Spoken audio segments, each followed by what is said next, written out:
Hello students, Eklavya IAS academy के video lecture में आपका स्वागत है। आज का हमारा टॉपिक है इलेक्ट्रिसिटी या फिर करंट इलेक्ट्रिसिटी या फिर इलेक्ट्रिक करंट। इस चैप्टर में हम लोग क्या क्या पढ़ने वाले हैं इसके बारे में पहले बात करते हैं। क्या क्या लेसन ऑब्जेक्ट्स है। इलेक्ट्रिक करंट पढ़ने वाले हैं सबसे पहले, उसके बाद ओम्स लॉ, फिर रेजिस्टेंस के बारे में बात करने वाले हैं, स्पेसिफिक रेजिस्टेंस के बारे में बात करने वाले हैं, स्पेसिफिक कंडक्टेंस के बारे में बात करने वाले हैं, कॉम्बिनेशन ऑफ रेजिस्टर्स के बारे में बात करने वाले हैं और हम इस चैप्टर में पढ़ेंगे इलेक्ट्रिक पावर। तो ये सारे टॉपिक्स है इस चैप्टर के। सबसे पहले हम चार्जेस के बारे में जान लेते हैं। चार्जेस होते क्या हैं, इस चैप्टर में क्या क्या चीजें आपको पहले बेसिक्स पता होनी चाहिए, इसके बारे में बात करते हैं। पहले हम चार्ज के बारे में बात करते हैं। चार्ज टोटल दो होते हैं, एक होता है पॉजिटिव चार्ज, दूसरा है नेगेटिव चार्ज। पॉजिटिव और नेगेटिव चार्ज। पॉजिटिव चार्ज और negative charge when two object with the same charge come into contact. जब दो अलग अलग चार्ज वाले, दो अलग अलग आवेश वाले दो अलग अलग ऑब्जेक्ट आकर मिलते हैं तो दोनों के मिलने पर होगा क्या, दोनों में रिपल्सन होता है, दैट मीन्स प्रतिकर्षण होता है। ये एक दूसरे को दूर भगाते हैं। When two objects with different charge come into contact, they attract. जब दो अलग अलग आवेश वाले वस्तुएं आपस में आकर मिलती हैं तो इनके मिलने से क्या होता है, ये दोनों एक दूसरे को आकर्षित करते हैं। थोड़ा दूर दूर रखें हम इनको, ये एक दूसरे को आकर्षित करेंगे और एक दूसरे से चिपक जाएंगे। लेकिन सेम चार्ज वाले में क्या होगा, सेम चार्ज वाले एक दूसरे को रिपल करेंगे, प्रतिकर्षित करेंगे, और अपोजिट चार्ज वाले एक दूसरे को अट्रैक्ट करते हैं। देखिएगा यहाँ पर, ये देखिए, ये एक बलून है, इस बलून पर पूरा नेगेटिव चार्ज है। फॉर एग्जाम्पल इस बलून पर भी नेगेटिव चार्ज है, तो ये देखिए एक दूसरे को क्या कर रहे हैं, रिपल कर रहे हैं। सिमिलरली अगर हम ऐसे ही चार्ज के बारे में और सोचे तो ये मैंने एक वॉल रखा है, इस वॉल पर पूरा पॉजिटिव चार्ज है और इस बलून पर नेगेटिव चार्ज। ये दोनों एक दूसरे को रिपल करेंगे, ये दोनों एक दूसरे को अट्रैक्ट करेंगे, बिकॉज इन दोनों में क्या है, अपोजिट चार्जेस है। तो अपोजिट चार्ज होने के कारण ये एक दूसरे को अट्रैक्ट कर रहे हैं। थोड़ा और आगे बढ़ते हैं, चार्जेस के बारे में और समझ लेते हैं क्या होता है चार्ज। चलिए, तो हम लोग बात करते हैं चार्जेस कहाँ से आती हैं और कैसे ये बिहेव करती है। इसके बारे में तो हमने अभी अभी डिस्कस किया था। देखिए, which subatomic particle can move from one object to another. कौन सा पार्टिकल है जो किसी एक ऑब्जेक्ट से दूसरे में जा सकता है, उसके बारे में बात करें तो होता है इलेक्ट्रॉन्स। इलेक्ट्रॉन्स किसी भी एटम के आउटर मोस्ट सेल पर होती है। सपोज मैंने एक एटम लिया है, तो इसके बाहर वाले सेल पर जो इलेक्ट्रॉन होते हैं, आउटर मोस्ट सेल पर जो इलेक्ट्रॉन होते हैं, ये इलेक्ट्रॉन मूव करते हैं। प्रोटॉन कभी भी मूव नहीं करते। नंबर ऑफ इलेक्ट्रॉन और नंबर ऑफ प्रोटॉन हमेशा दोनों के दोनों इक्वल होते हैं, दोनों इक्वल होते हैं। और फिर ये जो बाहर वाले इलेक्ट्रॉन है ये मूव कर सकते हैं। यहां से इलेक्ट्रॉन बाहर जा सकता है या फिर कहीं बाहर जो इलेक्ट्रॉन है वो किसी के साथ कंबाइन होने के लिए आ सकता है। ये दोनों प्रोसीजर इसमें पॉसिबल है, या तो बाहर जा सकता है या तो अंदर आ सकता है, बॉन्ड बनाने के लिए आपस में आकर जोड़ सकते हैं। What does the addition of electron do to the charge of an object? जब इलेक्ट्रॉन किसी ऑब्जेक्ट में आ जाए, जब कोई इलेक्ट्रॉन किसी ऑब्जेक्ट में आ जाए तो क्या होगा। जैसे मैं इस एटम की बात कर रहा था, इस एटम में अगर बाहर से कोई इलेक्ट्रॉन आकर मिल जाए तो प्रोटॉन और इलेक्ट्रॉन तो इक्वल थे। अगर एक इलेक्ट्रॉन और आ गया तो क्या होगा, इलेक्ट्रॉन इंक्रीज हो जाएंगे। इलेक्ट्रॉन इंक्रीज होने के कारण क्या होगा, ये जो ऑब्जेक्ट है, the object will become negatively charge. Object जो है वो नेगेटिवली चार्ज हो जाएगा। उसके बाद आगे बढ़ते हैं। What does the removal of electron do to the charge of an object. जब किसी ऑब्जेक्ट से कोई इलेक्ट्रॉन निकल जाता है तो हमने बात किया था कि प्रोटॉन और इलेक्ट्रॉन दोनों इक्वल होते हैं। अगर इलेक्ट्रॉन निकल गया, अगर सपोज 10 इलेक्ट्रॉन था, 10 प्रोटॉन था, एक इलेक्ट्रॉन निकल गया, तो ये अब क्या बन गया है, 9 बन गया है। और प्रोटॉन कितने रह गए, 10 रह गए। प्रोटॉन क्या है, पॉजिटिव चार्ज, और इलेक्ट्रॉन क्या है, नेगेटिव चार्ज। तो पॉजिटिव चार्ज ज्यादा हो गए, इसलिए हम ये बोलेंगे the object will become positively charged. हमारा जो ऑब्जेक्ट है ये पॉजिटिवली चार्ज हो जाएगा, क्योंकि प्रोटॉन ज्यादा हो गए। अब पहले इलेक्ट्रॉन और प्रोटॉन दोनों इक्वल थे, अब प्रोटॉन कैसे हो गए, दोनों एक दूसरे के इक्वल ना रह के प्रोटॉन ज्यादा हो गए, इसलिए क्या हो जाएगा, ये पॉजिटिवली चार्ज हो जाएगा।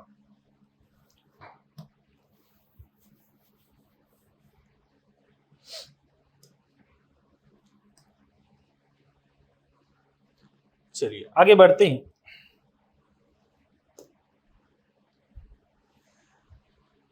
अब बात करते हैं कंडक्टर्स की। कंडक्टर क्या होता है, कंडक्टर क्या है, इसके बारे में बात करते हैं।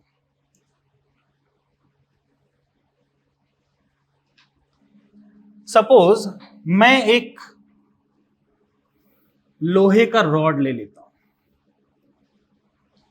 और यहां पर मैंने आग जला दिया है।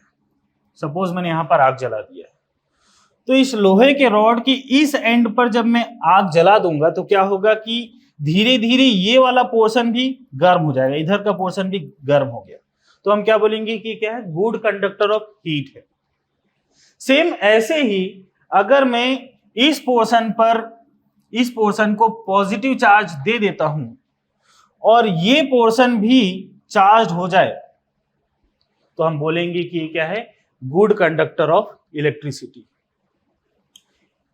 इसके कुछ एग्जांपल्स, जैसे इसके एग्जांपल की बात करें तो इसका एक एग्जांपल हो सकता है कोई मेटल, ज्यादातर मेटल्स जो होते हैं वो होते हैं गुड कंडक्टर ऑफ इलेक्ट्रिसिटी। फिर हम बात करते हैं इंसुलेटर्स की। इंसुलेटर क्या होते हैं, इंसुलेटर क्या होते हैं, वो सब्सटेंस जो इलेक्ट्रिसिटी को पास नहीं होने देते, इलेक्ट्रिसिटी को अपने अंदर से पास नहीं होने देते। फॉर एग्जाम्पल ड्राई वुड को ले लेता हूं मैं। ड्राई वुड जो है वो बैड कंडक्टर होता है, या फिर हम बोल दें कि इंसुलेटर होता है। बैड कंडक्टर बोलने से अच्छा क्या होगा, इंसुलेटर बोल देना होगा। ये इंसुलेटर होता है, जैसे कि रबर, ड्राई वुड, बैकेलाइट, ये सब जो है इनका रेजिस्टेंस बहुत ज्यादा होता है, तो इसीलिए क्या होते हैं, इंसुलेटर्स होते हैं।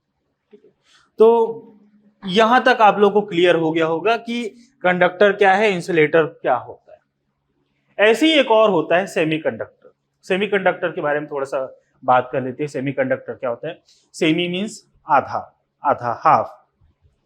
सेमीकंडक्टर वो होता है जो आधा कंडक्टर होता है और आधा इंसुलेटर होता है, या फिर बैड कंडक्टर होता है। ये दोनों की तरफ बिहेव करता है, कभी बैड कंडक्टर होगा या इंसुलेटर होगा, या कभी ये गुड कंडक्टर बन जाता है। तो जो सेमीकंडक्टर्स होते हैं उसकी बात करें तो सिलिकॉन और जर्मेनियम, ये सेमीकंडक्टर्स, इनकी बात होती है। जब भी सेमीकंडक्टर की बात होती है तो जनरली हम लोग सिलिकॉन और जर्मेनियम की बात करते हैं। अगर ये प्योर स्टेट में मतलब इसमें कुछ भी नहीं मिलाया गया, तो ये इंसुलेटर होते हैं या बैड कंडक्टर होते हैं। और जब इसमें कुछ इंप्योरिटी मिला दी जाती है, कुछ इंप्योरिटी ऐड कर देते हैं, इंप्योरिटी दो टाइप का ऐड करते हैं, एक पेंटावेलेंट होता है और एक ट्राइवेलेंट होता है। पेंटावेलेंट मतलब जिनकी संयोजकता 5 होती है, और ट्राइवेलेंट मतलब जिनकी संयोजकता 3 होती है। उनको अगर ऐड करते हैं तब ये जो अभी इंसुलेटर था वो कंडक्टर बन सकता है। कब, जब हम किसी इंप्योरिटी को इसमें ऐड करते जाए, इंप्योरिटी ऐड करते, उसी को हम ज्यादा साफ शब्दों में डोपिंग कहते हैं। डोपिंग आप लोग समझते होंगे, डोपिंग मतलब कुछ सब्सटेंस को ऐड कर देना, डोपिंग कहलाता है। तो अगर डोपिंग कर दी जाए तो सिलिकॉन और जर्मेनियम जो है ये कंडक्टर बन सकता है, गुड कंडक्टर बन सकता है। मैंने अभी अभी आपको कहा, फिर से रिपीट कर रहा हूं। सेमीकंडक्टर क्या होते हैं, सेमीकंडक्टर गुड कंडक्टर और बैड कंडक्टर के बीच की स्थिति। सेमी मींस बीच का, आधा। ये कुछ कंडीशन पर गुड कंडक्टर है और कुछ कंडीशन पर इंसुलेटर की तरह बिहेव करता है, बैड कंडक्टर की तरह बिहेव करता है। गुड कंडक्टर कब होगा? जब हम इसमें डोपिंग करेंगे, कुछ इंप्योरिटीज को ऐड करेंगे, तब सिलिकॉन और जर्मेनियम जो है वो गुड कंडक्टर बन जाता है। अदरवाइज प्योर स्टेट पर ये बैड कंडक्टर होता है या इंसुलेटर होता है। तो हमने अभी बात किया कंडक्टर के बारे में। कंडक्टर क्या होते हैं? जो इलेक्ट्रिसिटी को अपने अंदर से फ्लो होने देते हैं। इंसुलेटर क्या होते हैं? जो इलेक्ट्रिसिटी को रजिस्ट कर देते, बिल्कुल रोक देते हैं, जो आगे बढ़ने ही नहीं देते, उसको हम क्या बोलते हैं? इंसुलेटर बोलते हैं।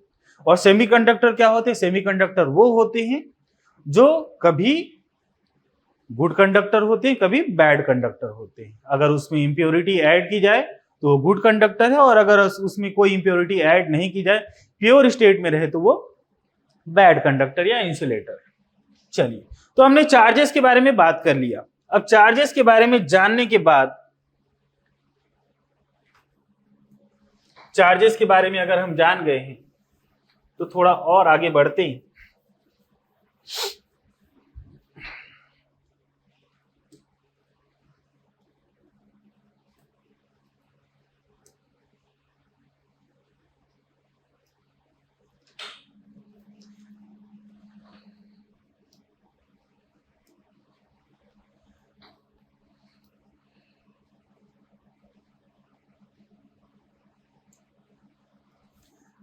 हम बात करने वाले हैं कूलम्ब के नियम की।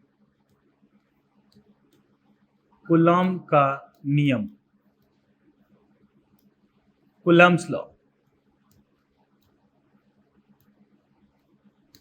कूलम्ब्स लॉ, कूलम्ब्स लॉ क्या कहता है?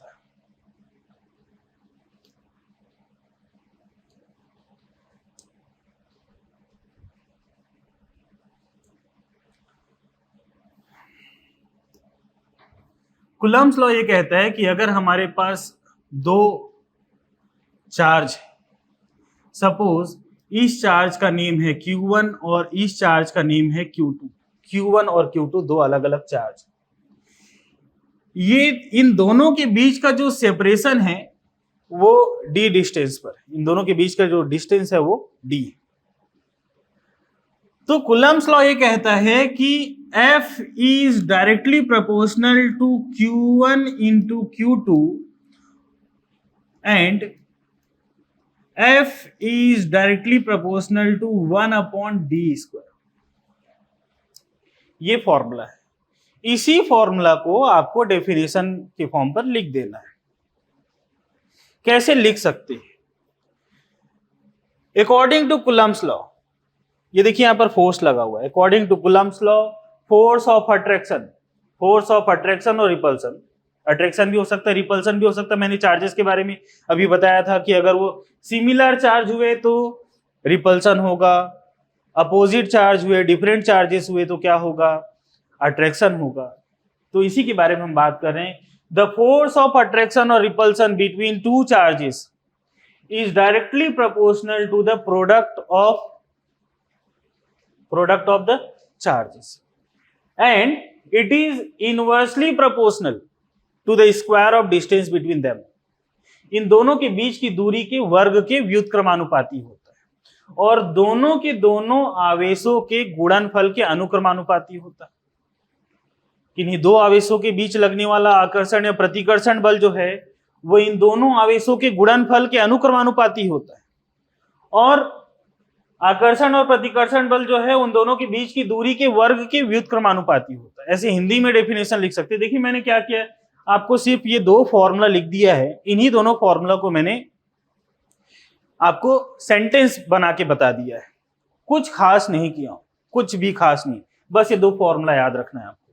अब देखिए दोनों के लेफ्ट हैंड साइड पर फोर्स है, तो हम क्या कर देते हैं? ऑन कंबाइनिंग, अगर इन दोनों को कंबाइन कर दिया जाए तो कंबाइन करने पर क्या हो जाएगा? F is proportional to Q1 into Q2 upon d square. और फिर जब मैं प्रोपोर्शनल का सिंबल हटाऊंगा तो प्रोपोर्शनल के सिंबल को हटाने पर एक कांस्टेंट लग जाएगा K, कांस्टेंट K। तो ये जो है ये कूलम्ब्स लॉ है, कूलम्ब्स लॉ है, जहां के क्या है, कांस्टेंट है, वेयर के इज अ कांस्टेंट। इस के का जो वैल्यू है इसके बारे में बात करते हैं। इस के का वैल्यू जो है वो हो सकता है 9 इंटू 10⁹ न्यूटन। के का वैल्यू 9 इंटू 10⁹ न्यूटन। और फिर अगर हम बात करना चाहें इसके लिए यूनिट चार्ज की, यूनिट चार्ज की बात करें, या फिर हम हिंदी में कहें इकाई आवेश, यूनिट चार्ज या इकाई आवेश क्या होता है।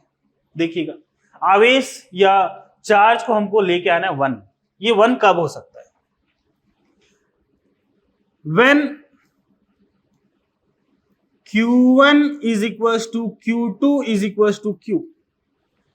Q1 और Q2 दोनों का वैल्यू Q, इसका मतलब ये कि Q1 और Q2 दोनों चार्ज जो है दोनों सेम मैग्नीट्यूड के, दोनों सेम,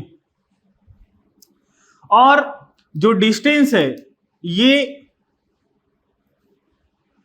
1 मीटर, डिस्टेंस कितना लेना है आपको, 1 मीटर, और जो फोर्स है वो 9 इंटू 10⁹ न्यूटन का लगे। तो इस इक्वेशन में अगर मैं ये अप्लाई कर देता हूं तो F के जगह पर मैं क्या रखूंगा, 9 इंटू 10⁹, K के पोजीशन पर क्या रखूंगा, 9 इंटू 10⁹।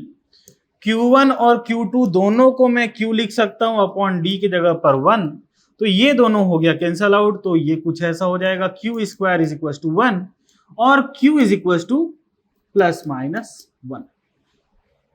तो देखिए यूनिट चार्ज आ गया है।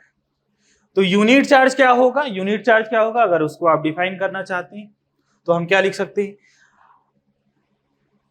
अगर Q1 और Q2 ये दोनों चार्ज कैसे हो, सेम हो, और डिस्टेंस दोनों चार्ज के बीच का डिस्टेंस 1 मीटर हो, और इन दोनों चार्ज के बीच में जो फोर्स लग रहा है वो फोर्स 9 इंटू 10⁹ न्यूटन का लगे, तब जो चार्ज होगा वो यूनिट चार्ज होगा। देखिए Q का वैल्यू 1 आ चुका है।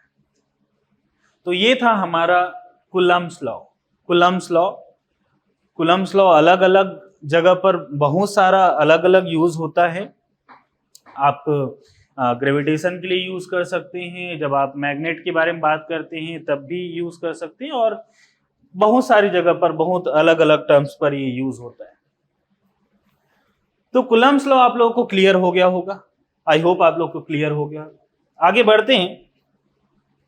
कूलम्ब्स लॉ के बाद हम बात करते हैं, आते हैं इलेक्ट्रिसिटी पर। इलेक्ट्रिसिटी का एक और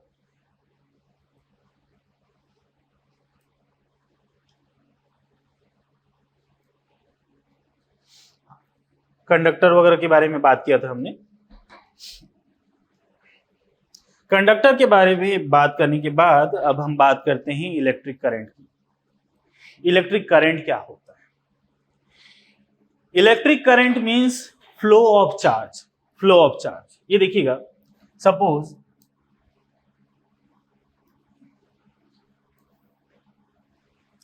मेरे पास एक कंडक्टर है, ये एक कंडक्टर, ये वाला जो हिस्सा है इसको हम बोलते हैं क्रॉस सेक्शनल एरिया।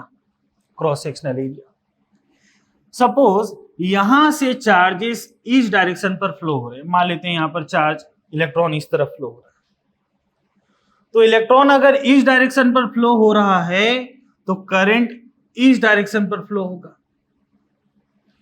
इलेक्ट्रॉन और करंट दोनों के फ्लो का डायरेक्शन जो है वो अपोजिट होता है, दोनों के दोनों अपोजिट डायरेक्शन पर फ्लो होते हैं। करंट की बात करें, इलेक्ट्रिक करंट की, तो इसका डेफिनेशन है the rate of flow of charge, the rate of flow of charge through any conductor is called electric current.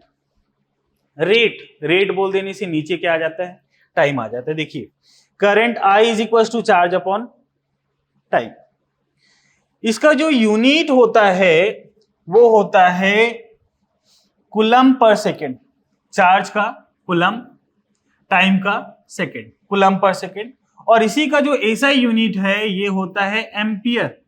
ऐसा यूनिट क्या होता है? एम्पियर, क्योंकि करंट के बारे में एक साइंटिस्ट थे एम्पियर, उन्होंने बताया था, इसलिए उनके नाम पर इस यूनिट को कूलम पर सेकेंड को बोला गया एम्पियर। ये स्केलर क्वांटिटी होता है, भले ही करंट का डायरेक्शन होता है, करंट एक पर्टिकुलर डायरेक्शन पर फ्लो होता है, लेकिन ये एक स्केलर क्वांटिटी। उसके बाद हम करंट के बारे में और बात करते हैं, देखिएगा।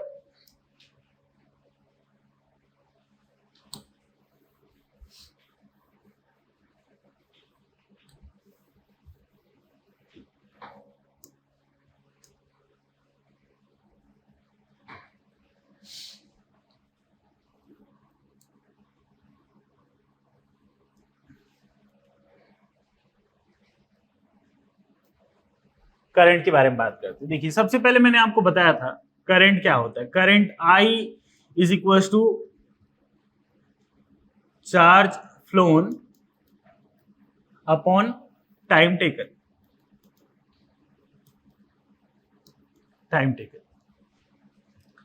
अगर मैं बात करूं एवरेज करंट की, तो एवरेज करंट निकालने के लिए क्या करना पड़ेगा? एवरेज करंट मतलब del q upon del t. Del q upon del t. Del q, जब भी आप एवरेज निकालते तो क्या करते हैं? आप चेंज निकालते हैं, del q upon del t. और ऐसे ही आप बोल सकते हैं इंस्टेंटेनियस करंट, इसी को तात्क्षणिक बोलते हैं। इंस्टेंटेनियस को तात्क्षणिक विद्युत धारा। तात्क्षणिक विद्युत धारा, इंस्टेंटेनियस मतलब किसी पर्टिकुलर टाइम पर, जैसे मैं बोल दूं 2 सेकंड पर कितना होगा, 3 सेकंड पर कितना होगा, एक फिक्स टाइम मैंने बता दिया। एग्जैक्ट टाइम जब आ जाता है तब इसको हम बोलते हैं इंस्टेंटेनियस करंट। और इंस्टेंटेनियस करंट जो होता है, इसके लिए आपको लगाना पड़ेगा dq by dt। Instantaneous current is equal to dq by dt। ठीक है, तो करंट के बारे में हमने बात किया, क्या होता है current? Charge flown upon time taken. Average current के बारे में बात किया हमने, dq बाय dt। और इंस्टेंटेनियस करंट के बारे में बात किया हमने, क्या होता है? dq by dt। यहां पर डेल का मतलब होता है change means final minus initial.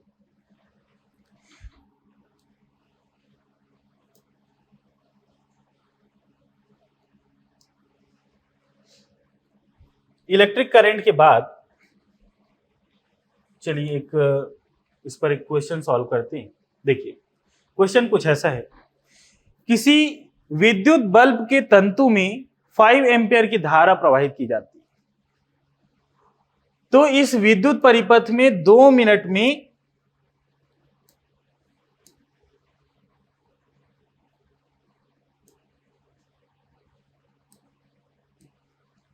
किसी विद्युत बल्ब के तंतु में 5 एम्पियर की धारा प्रवाहित की जाती है, तो इस विद्युत परिपथ में 2 मिनट में कुल कितना विद्युत आवेश प्रवाहित होगा?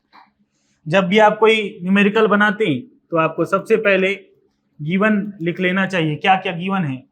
5 एम्पियर करंट बोल रहा है, that means I is equal to 5 ampere. Time दिया है 2 मिनट्स, लेकिन आपने देखा था कूलम पर सेकेंड में था, टाइम किस में होना चाहिए? सेकेंड में। तो 1 मिनट में कितना? 60 सेकेंड्स, दैट मीन्स 120 सेकेंड्स। और हमको फाइंड आउट करना है Q फाइंड आउट करना है। Q फाइंड आउट करने के लिए क्या करेंगे हम? सिंपल है, I is equal to Q upon T। I का वैल्यू 5, Q का वैल्यू अननोन है, फाइंड आउट करना है, T का वैल्यू 120। तो यहां से अगर मैं Q निकालूं तो 5 इंटू 120 और ये हो जाएगा 600 कूलम। 600 कूलम का चार्ज इसमें फ्लो हो रहा है। ठीक है, आप लोग जब लेक्चर देख रहे होंगे तो आप लोग जब इसको नोट करना चाहें तो बीच बीच में पॉज करके आप इसको नोट भी करते जाइए। ठीक है, ध्यान दी, जब भी आप कोई भी लेक्चर पढ़ रहे हो, किसी भी लेक्चर को पढ़ रहे हो, तो नोट्स प्रॉपर बनाते रहिए। नोट्स बनाते रहेंगे तो आपके लिए जब बाद में जब आप उसको पढ़ना चाहेंगे तो वो आपके लिए आसानी होगा, है ना। नहीं तो वीडियो देखते गए, लेक्चर आगे बढ़ते गए और स्किप हो जाएगा और कुछ नहीं होगा। तो बीच बीच में आप पॉज करते जाइए वीडियो को और नोट्स बनाते जाइए।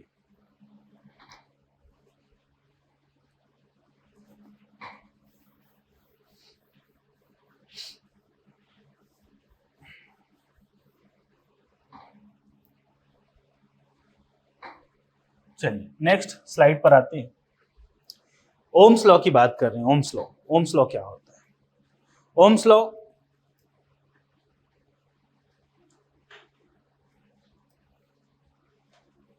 ओम्स लॉ है V is proportional to I। V is proportional to I।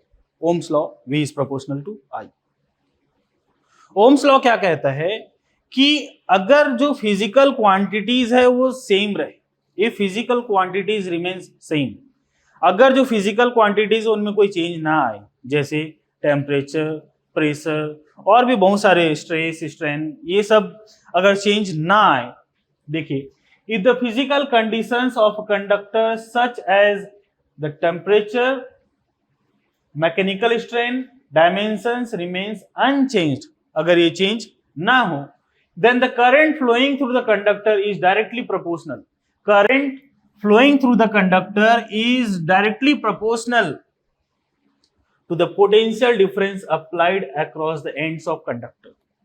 to the potential difference applied across the ends of conductor potential difference के डायरेक्टली प्रोपोर्शनल होता है। जब मैं यहां से प्रोपोर्शनल का सिंबल हटाऊंगा तो लगेगा एक कांस्टेंट R, और फिर मैं इसी से R निकाल सकता हूं, ये हो जाएगा V अपॉन I। ये जो कांस्टेंट R लिया है हमने, इस कांस्टेंट R को कहते हैं रेजिस्टेंस। रेजिस्टेंस क्या होता है? कोई भी एक कंडक्टर जिसका रेजिस्टेंस मिनिमम, कुछ ना कुछ रेजिस्टेंस हर कंडक्टर में होता ही है। आप ये नहीं बोल सकते कि जीरो रेजिस्टेंस होगा किसी का, कुछ ना कुछ रेजिस्टेंस होता ही है। रेजिस्टेंस मींस रुकावट, बाधा, ठीक है। जैसे कहीं पर हम ये कर लेते हैं, नदी फ्लो हो रहा है, यहां से रिवर का पानी यहां से आ रहा है, बीच में मैं कहीं पर कुछ ऑब्स्टेकल्स रख देता हूं, यहां पर कुछ ऐसा, तो ये क्या हो रहा है? यहां से पानी के बहाव को रोक रहा है। तो ये क्या है? रेजिस्टेंस। ये एक रेजिस्टेंस है। क्यों? क्योंकि पानी जो बह के आगे बढ़ रहा है उसको रोक रहा है। ऐसी रेजिस्टेंस का काम होता है जो इलेक्ट्रिक करंट फ्लो हो रहा है उसको रोकना। अगर किसी ऑब्जेक्ट का रेजिस्टेंस बहुत ज्यादा हाई है, जैसे हम बात कर रहे थे ड्राई वुड के बारे में, जब कंडक्टर इंसुलेटर की बात कर रहे थे, तो किसी भी ऑब्जेक्ट का अगर रेजिस्टेंस बहुत ज्यादा हाई है तो इसका मतलब यह है कि वो या तो बैड कंडक्टर या इंसुलेटर, और उसका रेजिस्टेंस बहुत कम हो तो वो एक अच्छा कंडक्टर होता है। जो फ्री इलेक्ट्रॉन्स निकल के आगे बढ़ रहे हैं, उन फ्री इलेक्ट्रॉन्स को रेजिस्टेंस क्या करता है? रोक लेता है। उसके कारण इलेक्ट्रॉन्स नहीं फ्लो हो पाते, तो करंट भी आगे फ्लो नहीं हो पाता। और हम ये कह दें कि अगर मैं सिल्वर की बात करूं, आप लोगों ने सुना भी होगा कि silver is the best conductor of electricity. बहुत अच्छा कंडक्टर होता है इलेक्ट्रिसिटी का। क्यों? क्योंकि उसके पास फ्री इलेक्ट्रॉन्स काफी ज्यादा होते हैं और रेजिस्टेंस बहुत कम होता है, इसलिए सिल्वर जो है वो बहुत अच्छा कंडक्टर होता है इलेक्ट्रिसिटी। कंडक्टर के बारे में कंडक्टर बोल रहा था, ओम्स लॉ के बारे में जान लेने के बाद हम बात करते हैं पोटेंशियल डिफरेंस की।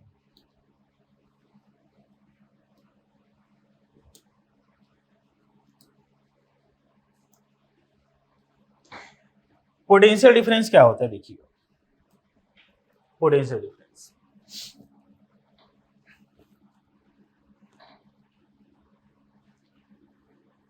ये एक कंडक्टर ए है और ये एक कंडक्टर बी।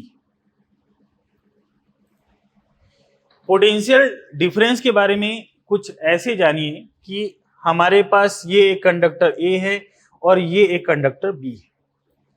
इन दोनों कंडक्टर में से आपको चार्ज को फ्लो करना है, चार्ज फ्लो होना है। जैसे आप जानते हैं कि जैसे मान लेते हैं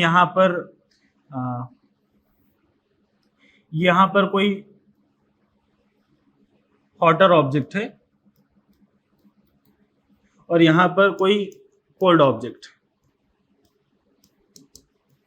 हीट के बारे में आप जानते हैं हीट कैसे फ्लो होता है। हीट जो है, जो ज्यादा गर्म ऑब्जेक्ट है उससे कम गर्म वाले पर फ्लो होता है। दोनों में एक डिफरेंस होना चाहिए, दोनों के टेम्परेचर में डिफरेंस होना चाहिए, तभी हीट जो है वो फ्लो होगा। अदरवाइज अगर दोनों का सेम होगा तो क्या होगा, फ्लो होना बंद हो जाएगा। दोनों सेम हो गया, दोनों का टेम्परेचर सेम है। ऐसे ही पानी के बारे में आप जानते हैं, पानी जो है हायर लेवल से लोअर लेवल की तरफ फ्लो होता है। कभी आपने देखा लोअर से हायर की तरफ? नहीं, पानी हमेशा कैसे फ्लो होता है, हायर लेवल से लोअर लेवल की तरफ फ्लो होते जाता है पानी। वैसे ही सेम करंट जो है वो हाई पोटेंशियल से लो पोटेंशियल की तरफ फ्लो होता है। करंट भी किस तरफ फ्लो होता है, हाई पोटेंशियल से लो पोटेंशियल की तरफ फ्लो होते हुए जाता है। जैसे मैंने अभी बात की हॉटर ऑब्जेक्ट और कोल्डर ऑब्जेक्ट की। जो गर्म वाला ऑब्जेक्ट है उससे ठंडे वाले ऑब्जेक्ट भी जाता है हीट। वैसे ही करंट जो है हाई पोटेंशियल से लो पोटेंशियल की तरफ जाता है। हमेशा किस तरफ जाएगा, हाई पोटेंशियल से लो पोटेंशियल की तरफ जाता है। तो पोटेंशियल डिफरेंस की बारे में बात कर रहे हैं। पोटेंशियल डिफरेंस जिसको हम बोलते हैं विभवांतर, हिंदी में बोलते हैं विभवांतर।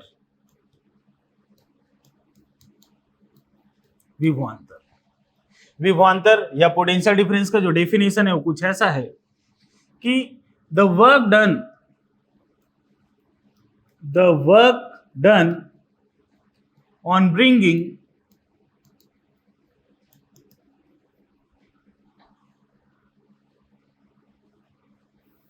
unit positive charge from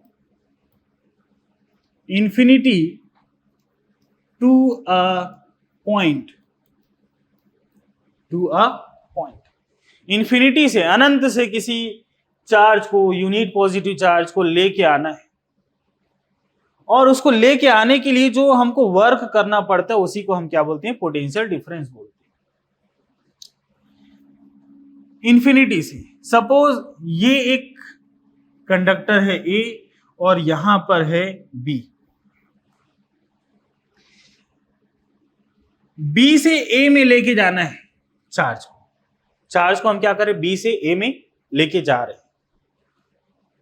हम ये मान लेते हैं कि इस B का जो पोटेंशियल है वो हाई है और इस A का पोटेंशियल कैसा है, लो है। आपको अभी अभी मैंने बताया था हाई पोटेंशियल से लो पोटेंशियल की तरफ जाएगा, तो करंट हायर पोटेंशियल से लोअर पोटेंशियल की तरफ जा रहा है। तो हम बोल सकते हैं पोटेंशियल डिफरेंस को हम डिनोट करते हैं V से, और ये होता है work done upon charge. Potential difference में ये जो वर्क हमने लिया है, वर्क का जो यूनिट है, वर्क का यूनिट जूल है, वर्क का यूनिट जूल है और चार्ज का यूनिट कूलम है। जूल पर कूलम को हम बोल सकते हैं वोल्ट V। जूल पर कूलम मतलब वोल्ट V।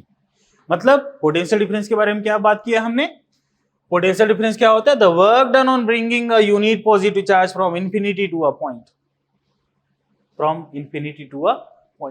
इंफिनिटी से किसी पॉइंट पर लेके आने के लिए जो वर्क करना पड़ता है।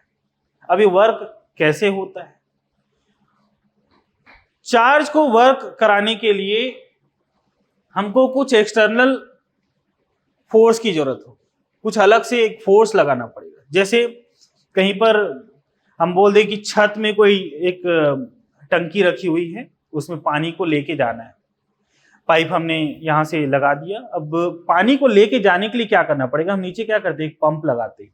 वो पंप क्या करता है, पंप जो है पानी को ऊपर धक्का देता है, ऊपर की तरफ फोर्स लगाता है। तो क्या करना पड़ रहा है, यहाँ पर वर्क करना पड़ रहा है, और वर्क कौन कर रहा है, पंप कर रहा है। चलिए आगे बढ़ते हैं। पोटेंशियल डिफरेंस के बारे में अगर आप डेफिनेशन लिखना चाहें तो नोट डाउन कर सकते हैं।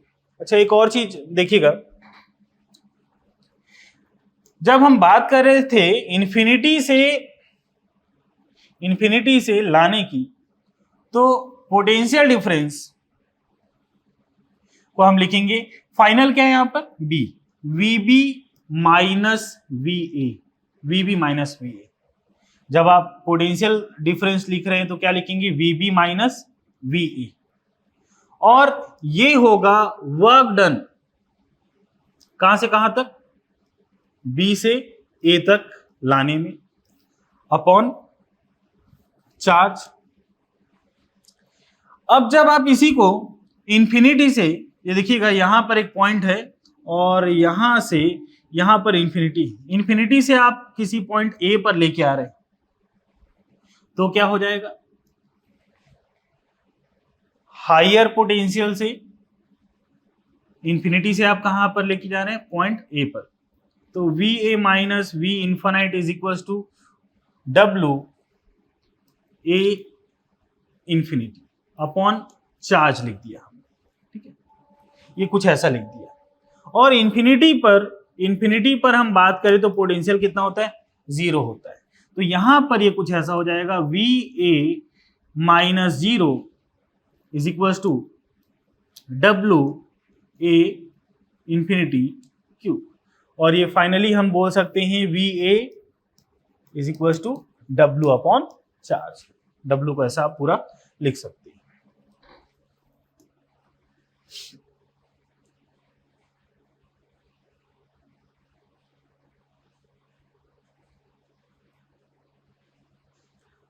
चलिए पोटेंशियल डिफरेंस को थोड़ा सा और समझते हैं। पोटेंशियल डिफरेंस कैसे आप बात कर सकते हैं, देखिएगा।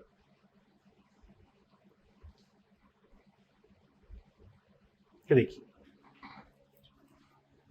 On a roller coaster where does the car have more potential energy, किस तरफ, एक रोलर कोस्टर ले लिया मैंने, किस तरफ ज्यादा पोटेंशियल एनर्जी होगा। Can the car move from an area of low potential energy to high potential energy, क्या कार जो है लो पोटेंशियल एनर्जी से हाई पोटेंशियल एनर्जी की तरफ मूव कर सकता है, नहीं। ये हमेशा रोलर कोस्टर का जो कार है ये ऊपर से, यहां से, इस पोजीशन से यहां से ऐसे नीचे की तरफ आएगा, और ऊपर ले जाने के लिए शुरू में जब रोलर कोस्टर चलता है तो शुरू में क्या लगता है, उस पर कुछ वर्क करना पड़ता है, उसके जो व्हील्स होते हैं उसको घुमाना पड़ता है शुरू में, उसके लिए कुछ वर्क करना पड़ता है। और वो वर्क कौन करता है, मोटर। व्हील्स को घुमाने का काम कौन करता है, मोटर। मोटर घुमाता है शुरू में और वो ऊपर चढ़ता है। और अगर आप लोअर पोटेंशियल से हायर पोटेंशियल की तरफ जाना चाहें, ऐसे ही ये देखिए, ये कार आपको नीचे आता हुआ दिख रहा है, ऊपर से कैसे आ रहा है, नीचे आ रहा है, हमेशा किधर से किधर, हायर पोटेंशियल से लोअर पोटेंशियल की तरफ जाता है। चलिए ऐसे ही it's the same for electric current, the charge in a current are like the roller coaster cars, the track is like the wires, ये जो ट्रैक बने हुए हैं ये क्या है, वायर है। The motor that gets the car to the top of the first hill is like the battery, हम जो बैटरी लगाते वो बैटरी किसकी तरह है, बिल्कुल इस कार के व्हील्स पर लगे हुए मोटर की तरह। बैटरी क्या करता है, बैटरी से ही पोटेंशियल डिफरेंस आता है। चलिए देखिएगा, electric charge will always flow from a region of high potential energy to a region of low potential energy. Electric charge हमेशा हाई पोटेंशियल एनर्जी से लो पोटेंशियल एनर्जी की तरफ फ्लो होता है, उसके बारे में बात कर चुके हैं हम पहले ही। When the charge reaches the positive terminal and enters the battery, It gains electric potential energy as it travels through the battery to the negative terminal. यहां पर देखिए, यहां पर एक डायग्राम दिख रहा है आपको। यहां से चार्ज ऐसे निकला और ऐसे आया और नेगेटिव चार्ज कहां पर आकर मिला? पॉजिटिव पर। ये इलेक्ट्रॉन का फ्लो है। ये जो मैंने अभी बनाया, ये जो मैं अभी बता रहा था, ये किसके बारे में है? इलेक्ट्रॉन के फ्लो के बारे में। ये इलेक्ट्रॉन कुछ ऐसे फ्लो होकर आएगा, ऐसे घूम कर आएगा और ये आकर मिलेगा कहां पर? पॉजिटिव टर्मिनल पर। अगर इलेक्ट्रॉन फ्लो हो रहा है इस डायरेक्शन पर, तो करंट का फ्लो किस डायरेक्शन पर होगा? इस डायरेक्शन पर। इलेक्ट्रॉन और करंट दोनों बिल्कुल अपोजिट डायरेक्शन पर फ्लो होते हैं। आगे बढ़ते हैं। ओम्स लॉ के बारे में हमने बात किया था। ओम्स लॉ के बाद देखिएगा, रेजिस्टेंस मैंने बताया था आपको। रेजिस्टेंस क्या होता है? रेजिस्टेंस जो करंट के फ्लो को अपोज करता है या करंट फ्लो को रोकता है। अब ये जो रेजिस्टेंस है, ये किन किन चीजों पर डिपेंड करता है? डिपेंडेंस ऑफ रेजिस्टेंस की बात करें, किन किन चीजों पर डिपेंड करता है? On the length of conductor. Conductor का लेंथ कितना ज्यादा है। R is directly proportional to L। लंबाई के अनुक्रमानुपाती है R। अगर R लंबाई के अनुक्रमानुपाती है, इसका मतलब यह है कि अगर हमने कंडक्टर का लेंथ बड़ा रखा, सपोज ये हमारा एक कंडक्टर है, इस कंडक्टर का लेंथ इतना है। जितना ज्यादा कंडक्टर का लेंथ होगा, कंडक्टर का लेंथ जितना ज्यादा होगा, रेजिस्टेंस उतना ही ज्यादा होगा। मतलब एक लंबे वायर में करंट फ्लो होना थोड़ा सा मुश्किल हो जाएगा और छोटे वायर में करंट जल्दी फ्लो होगा। रेजिस्टेंस का वैल्यू बढ़ेगा अगर लेंथ बढ़ता है तब। उसके बाद on the area of cross section. Cross section मतलब, क्रॉस सेक्शन का क्या मतलब? अनुप्रस्थ काट का क्षेत्रफल। अनुप्रस्थ काट का क्षेत्रफल। अनुप्रस्थ काट क्या होता है या क्रॉस सेक्शन क्या होता है? जैसे सपोज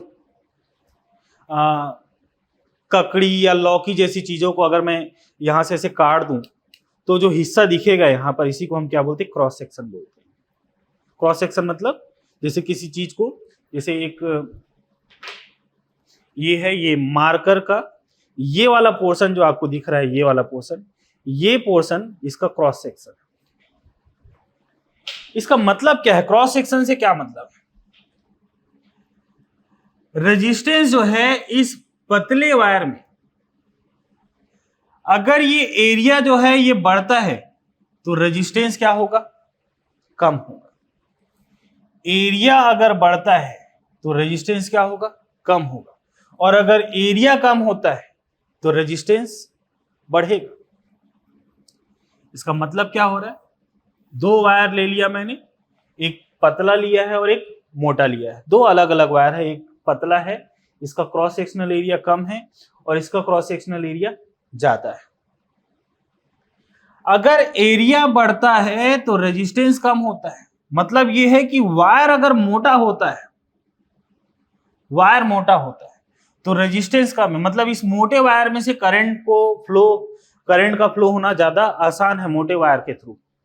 और अगर हम बात करें इस पतले वायर की, तो पतले वायर के थ्रू करंट को फ्लो करना थोड़ा सा मुश्किल है। रेजिस्टेंस बढ़ जाएगा। वायर का एरिया कम हो रहा है तो रेजिस्टेंस बढ़ेगा, क्योंकि एरिया कम हो रहा है इसलिए रेजिस्टेंस बढ़ेगा। और तीसरा है on the nature of material of conductor. Material कौन सा है? कंडक्टर किस मटेरियल का बना हुआ है?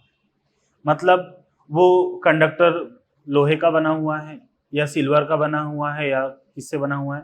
कॉपर से बना हुआ है, या फिर और भी बहुत सारे फैक्टर्स हो सकते हैं। लेकिन मेनली जो दो फैक्टर काम करते हैं वो ये, लेंथ और एरिया। लेंथ और एरिया की बात होती ज्यादातर। तो ये फैक्टर्स थे जो रेजिस्टेंस इन सब फैक्टर पर डिपेंड करता है। चलिए आगे बढ़ते हैं। अब हम बात करते हैं स्पेसिफिक रेजिस्टेंस की बात कर रहे हैं, स्पेसिफिक रेजिस्टेंस क्या होता है देखिएगा।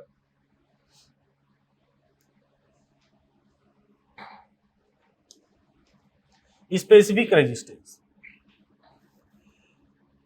स्पेसिफिक रेजिस्टेंस, अभी हमने जो फैक्टर्स पढ़े थे ना रेजिस्टेंस के लिए, वही फैक्टर्स जो है यहां काम आएंगे। R is proportional to L और R is proportional to 1/A, ये हमने पढ़ा था। ये था हमारा इक्वेशन 1 और ये है इक्वेशन नंबर 2। इन्हीं दो फैक्टर्स की बात कर रहे थे। ये जो दो फैक्टर्स है, इन्हीं दो फैक्टर से स्पेसिफिक रेजिस्टेंस बनता है। आप देख रहे हैं इनके दोनों के लेफ्ट हैंड साइड पर क्या है, R है, तो हम क्या कर देते हैं, इनको कंबाइन कर देते हैं। ऑन कंबाइनिंग, अगर इनको कंबाइन कर दिया जाए तो क्या होगा, R is proportional to L upon A, L ऊपर A नीचे। और जब मैं यहां से ये जो प्रोपोर्शनल का सिंबल हटाऊंगा तो एक कांस्टेंट लगेगा, इस कांस्टेंट को बोलते हैं हम रो। और यही जो रो है, रो को ही हम बोलते हैं स्पेसिफिक रेजिस्टेंस या फिर रेजिस्टिविटी। अब इसके यूनिट की बात करते हैं। रो का यूनिट क्या होगा देखिएगा, rho is equal to R A upon L. Rho is equal to R A upon L. अब देखिए आर का यूनिट क्या है, ओम। आर का यूनिट क्या है, ओम। रेजिस्टेंस का यूनिट क्या होता है, ओम। एरिया, एरिया का क्या होगा, मीटर स्क्वायर। लेंथ का क्या, मीटर। तो एक एक बार मीटर कैंसल आउट हो गया, तो जो रो का यूनिट है वो क्या आया, ohm metre. SI unit of rho is ohm metre. Rho का जो एसआई यूनिट है वो कितना होगा, ओम मीटर होगा। ये हमने बात कर दिया किसके बारे में, स्पेसिफिक रेजिस्टेंस के बारे में। फिर एक नया टॉपिक,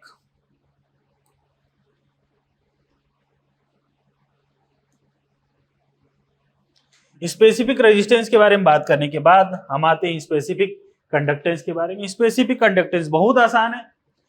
जो हमारा स्पेसिफिक रेजिस्टेंस है या रेजिस्टिविटी, उसका जस्ट रेसिप्रोकल कर दें आप तो आपको मिल जाएगा स्पेसिफिक कंडक्टेंस। देखिएगा, inverse of specific resistance is known as specific conductance which is denoted by sigma.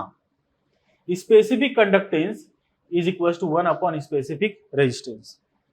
Specific conductance जो है या विशिष्ट चालकता बोलते हैं इसको, ये विशिष्ट चालकता जो है रो का या विशिष्ट प्रतिरोध का क्या है, इनवर्स, जस्ट उसका उल्टा है। तो sigma is equal to 1 upon rho, sigma is equal to 1 upon rho, और उसका यूनिट क्या होगा देखिए, 1 अपॉन रो। रो का यूनिट क्या था, ओम मीटर था, ओम मीटर था। तो अगर मैं ओम को ऊपर ले जाऊं,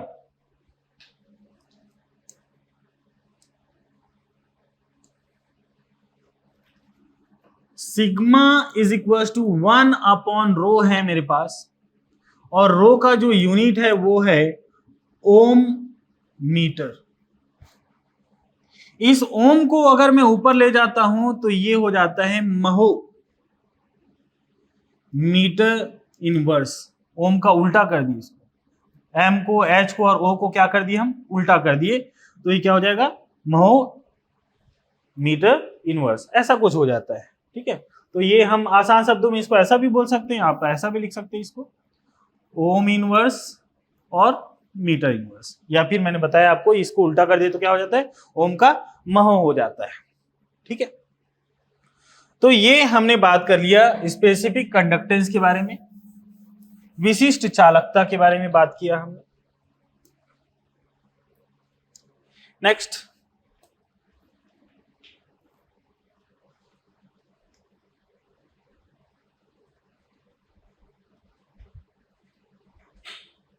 इलेक्ट्रिक सर्किट के बारे में बात करें। देखिए इलेक्ट्रिक सर्किट कैसे होता है। इलेक्ट्रिक सर्किट दो टाइप से बनाए जाते हैं, एक होता है सीरीज और दूसरा होता है पैरेलल। सीरीज और पैरेलल की बात करें, देखिएगा सीरीज पैरेलल क्या होता है। पहले इसके पार्ट्स देख लीजिए, क्या क्या पार्ट्स है। Energy source, a circuit needs an energy source to push a charge through the circuit.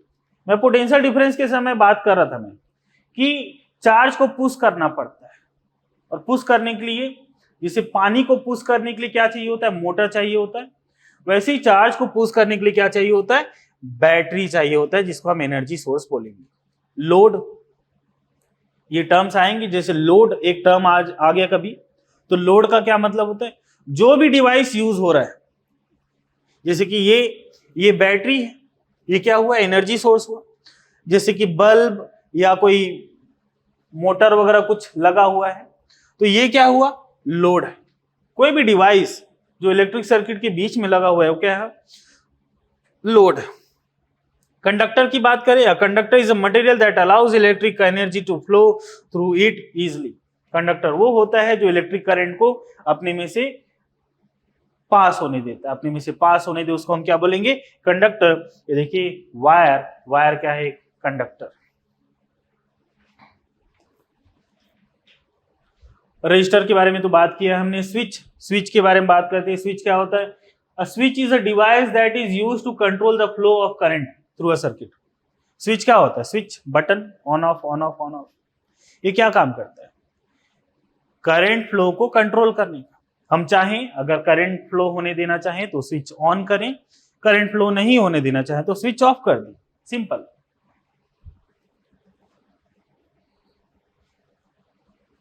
Types of circuit के बारे में बात करें। टाइप्स ऑफ सर्किट क्या होता है, टाइप्स ऑफ सर्किट दो टाइप के हैं, सीरीज और पैरेलल। सीरीज और पैरेलल सर्किट कैसा होता है, provides only one possible path for the flow of current.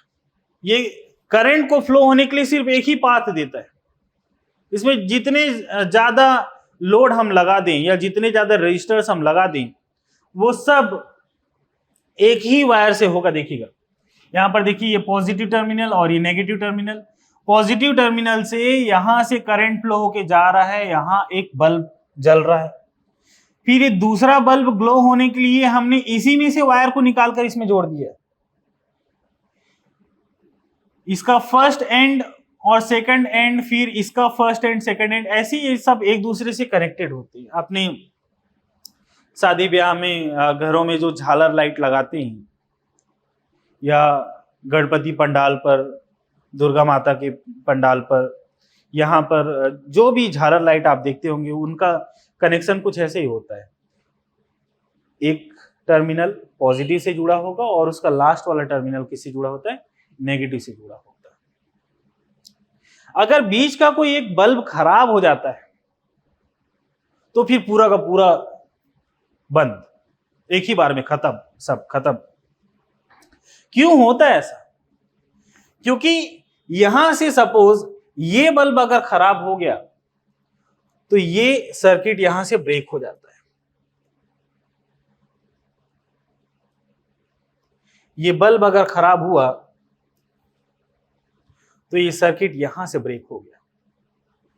अब यहां से चार्ज फ्लो होना बंद हो जाता है एक बल्ब के खराब होने से। और उस पूरे सीरीज में बहुत सारे बल्ब लगे थे, बहुत सारे बल्ब, 100-200 बल्ब एक ही में लगे हुए हैं, और भी बहुत सारे बल्ब लगे होते हैं।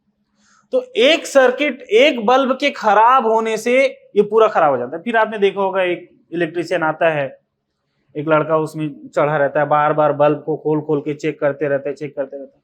आजकल वो थोड़ा सा कम देखने को मिलता है, आजकल चाइना लाइट वगैरह आ गए हैं, वो आजकल बहुत कम देखने को मिल रहा है, लेकिन पहले ऐसा होता था। ठीक है, अभी भी कहीं कहीं पर ये झालर लाइट चलता है, लेकिन अब कम हो गया इसका यूज। आगे बढ़ते हैं, पैरेलल सर्किट की बात कर रहे हैं। Parallel circuit offers more than one path for the flow of electricity. Electricity flow होने के लिए more than one path offer करता है। बहुत सारे अलग अलग रास्ते हो सकते हैं इलेक्ट्रिसिटी, इलेक्ट्रिक करंट के फ्लो होने के लिए रास्ते अलग अलग है। देखिएगा ध्यान से, यहां पर ये इसका पॉजिटिव टर्मिनल है और ये इस बैटरी का नेगेटिव टर्मिनल है। यहां से करंट फ्लो हो रहा है, करंट आई फ्लो हो रहा है, करंट यहां पर आया, इस तरफ भी जा रहा है, और देखिएगा यहां से ये इस तरफ भी आ रहा है। सपोज अगर ये बल्ब खराब हो गया, ये वाला बल्ब अगर खराब हो जाता है तब भी तो करंट इस तरफ आ रहा है और करंट इस तरफ भी जा रहा है, दोनों सर्किट में जा रहा है। देखिएगा इस बल्ब की तरफ भी जा रहा है और इस बल्ब की तरफ भी जा रहा है, दोनों पाथ पर जा रहा है। तो इस बल्ब के खराब होने से कोई फर्क पड़ेगा क्या? नहीं पड़ेगा। पैरेलल सर्किट का एक फायदा होता है। और सीरीज सर्किट में, सीरीज वाले सर्किट में क्या होता है, थोड़ा सा ये ड्रॉबैक है कि एक बल्ब खराब तो पूरा खराब, उसके बाद आगे बढ़ ही नहीं सकता चार्ज। तो यहां से देखिए करंट आया, इस पाथ पर गया, इस पाथ पर गया, इस पाथ पर। अगर मैं इस वाले बल्ब को खराब कर देता हूं, सपोज ये खराब हो गया, तो यहां से करंट फ्लो होना बंद हो जाएगा, लेकिन इन पर आ रहा है और ये आगे बढ़कर इधर नेगेटिव में चले गए। यहां स्विच लगा हुआ, स्विच के थ्रू आगे बढ़ गए। फिर अगर मैं इस बल्ब को खराब कर देता हूं तो देखिए करंट इस तरफ फ्लो होगा और इस तरफ फ्लो होगा। तो पैरेलल वाला जो होता है ज्यादा अच्छा होता है। उसमें से करंट अगर एक लोड कहीं से खराब हो गया तो बाकी में से फ्लो हो जाएगा। सिर्फ वही जो बल्ब खराब हुआ है वही बल्ब या वही लोड जो है वो काम करना बंद करेगा। उसके आगे की जितने भी बल्ब है या जितने भी लोड है वो सब बाकी काम करेंगे। इसका एक एग्जाम्पल है, हमारे घर में होने वाला जो हाउस वायरिंग है, इसका एक अच्छा एग्जाम्पल है। हमारे घरों में आपने देखा होगा कि कहीं कहीं से भी हमको जहां से जरूरत पड़ता है वहां से हम वायर निकाल देते हैं और काम चल जाता है। ये देखिएगा जो झालर लाइट वाला एग्जाम्पल मैं आप लोगों को बता रहा था वो यहां दिख रहा है। देखिए ये इधर से ये पॉजिटिव टर्मिनल है, यहां से वायर निकला, ये यहां पर गया, यहां पर ऐसे ऐसे। एक बल्ब अगर खराब हुआ तो बाकी सब खराब, फिर आगे काम करना बंद कर देगा। ऐसे ये देखिए यहाँ पर ये क्रिसमस ट्री जैसा कुछ दिख रहा है, ठीक है। इसमें भी जो बल्ब लगाए गए ये भी किसमें, सीरीज में है। ये एक पोर्शन पॉजिटिव से, एक टर्मिनल पॉजिटिव से, दूसरा टर्मिनल नेगेटिव से जुड़ा हुआ है और ये काम कर रहा है, ठीक है। जो सवाल मैं बात करता हूँ उसी के बारे में लिखा हुआ है यहाँ पर।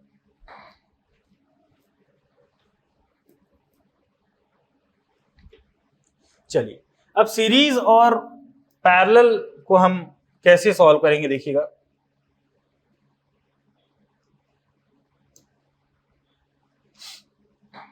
सीरीज और पैरेलल कैसे बन सकता है देखिएगा।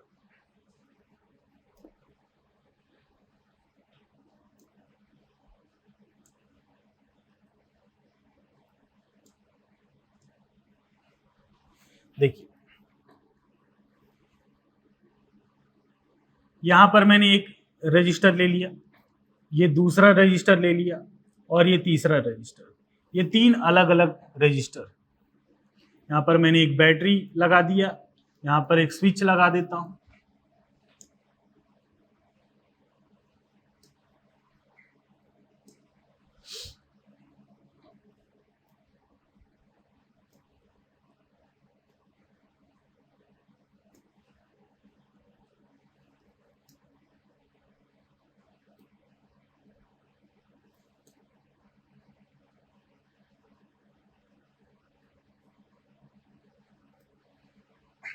चलिए देखिए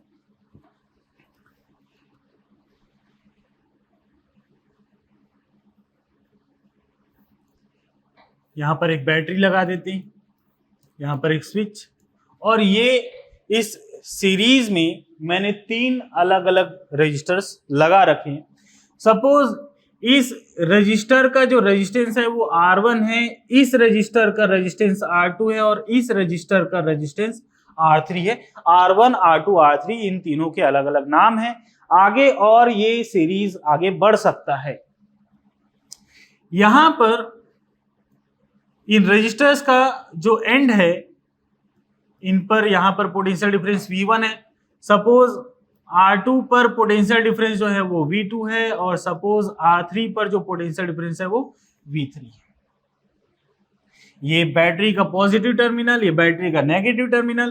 पॉजिटिव टर्मिनल से करंट फ्लो होकर आगे बढ़ रहा है, पॉजिटिव टर्मिनल से करंट फ्लो हुआ और आगे बढ़ा, R से गुजरा, R2 से गया, R3 से गया, फिर आकर नेगेटिव टर्मिनल पर आकर मिल गया। ये कुछ ऐसा। तो आप इसमें डिफरेंस कहां देख रहे हैं देखिएगा। इसमें एक पोटेंशियल डिफरेंस सब में, पहले वाले में R1 में V1 है, दूसरे वाले में V2 है और तीसरे वाले में V3 है। अलग अलग पोटेंशियल डिफरेंस आपको दिखाई दे रहा है। तो potential difference across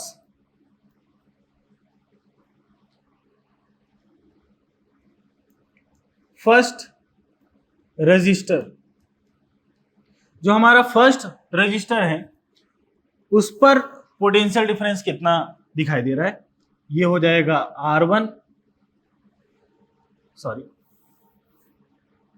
Ohm's law लगा देते हैं, V is equal to I R होता है, तो V1 is equal to I R1, I तो सेम है, करंट तो सब में सेम फ्लो हो रहा है, V1 is equal to I R1। Similarly ऐसे में पोटेंशियल डिफरेंस लिखता हूं मैं, ठीक है, तो V2 इज इक्वल टू क्या हो जाएगा, आई R2। सिमिलरली मैं लिख सकता हूं V3 is equal to I R3। इसका एजम्पशन आप लिखना चाहें तो एजम्पशन जो डायग्राम है इसी को देख के लिख सकते हैं आप पहले एज्यूम कर लेंगे कि तीन अलग अलग रजिस्टर हैं, इन तीनों पर पोटेंशियल डिफरेंस V1, V2 और V3 है। जब हमने इस पर एक बैटरी लगाया, उस बैटरी से करंट I फ्लो हो रहा है, तो पोटेंशियल डिफरेंस कितना आता है, V1, V2 और V3 आता है। ये आप एजम्पशन में लिख सकते हैं। If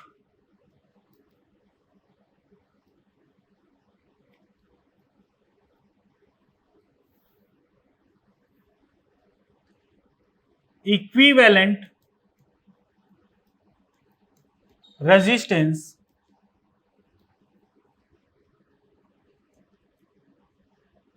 of circuit is R and potential difference is V।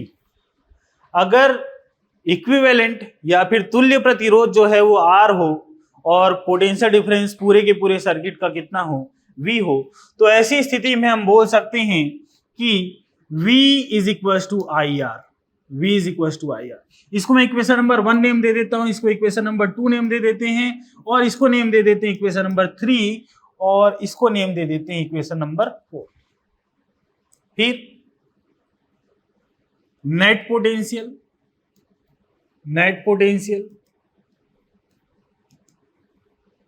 V is equal to V1 plus V2 plus V3। V का वैल्यू कितना है, IR, V1 का वैल्यू कितना है, IR1, V2 का वैल्यू कितना दिख रहा है, IR2, और V3 का वैल्यू है IR3। V1, V2, V3 का वैल्यू रखिए, I कॉमन निकालकर अगर कैंसल आउट कर दिया जाए, यहां से I कॉमन निकाल दिया जाए, तो R is equal to R1 plus R2 plus R3 बचेगा। तो सीरीज कॉम्बिनेशन के लिए ये फॉर्मूला है। अगर रेजिस्टेंसेस जो है वो सीरीज में जुड़े हुए हो, तब सीरीज कॉम्बिनेशन के लिए ये फॉर्मूला यूज होगा। चलिए आगे बात करते हैं। ये सीरीज कॉम्बिनेशन का फॉर्मूला है। आप लोग अगर इसको नोट डाउन करना चाहते हैं तो 1 मिनट का पॉज लेकर स्क्रीनशॉट ले सकते हैं, या फिर आप लिख सकते हैं। ठीक है, चलिए आगे बढ़ते हैं। Parallel combination,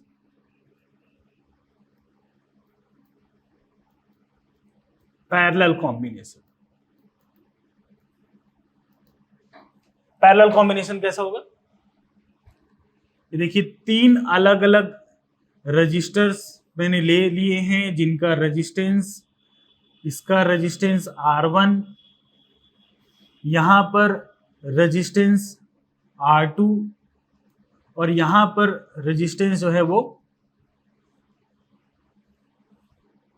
R3। Resistance R1, resistance R2, resistance R3।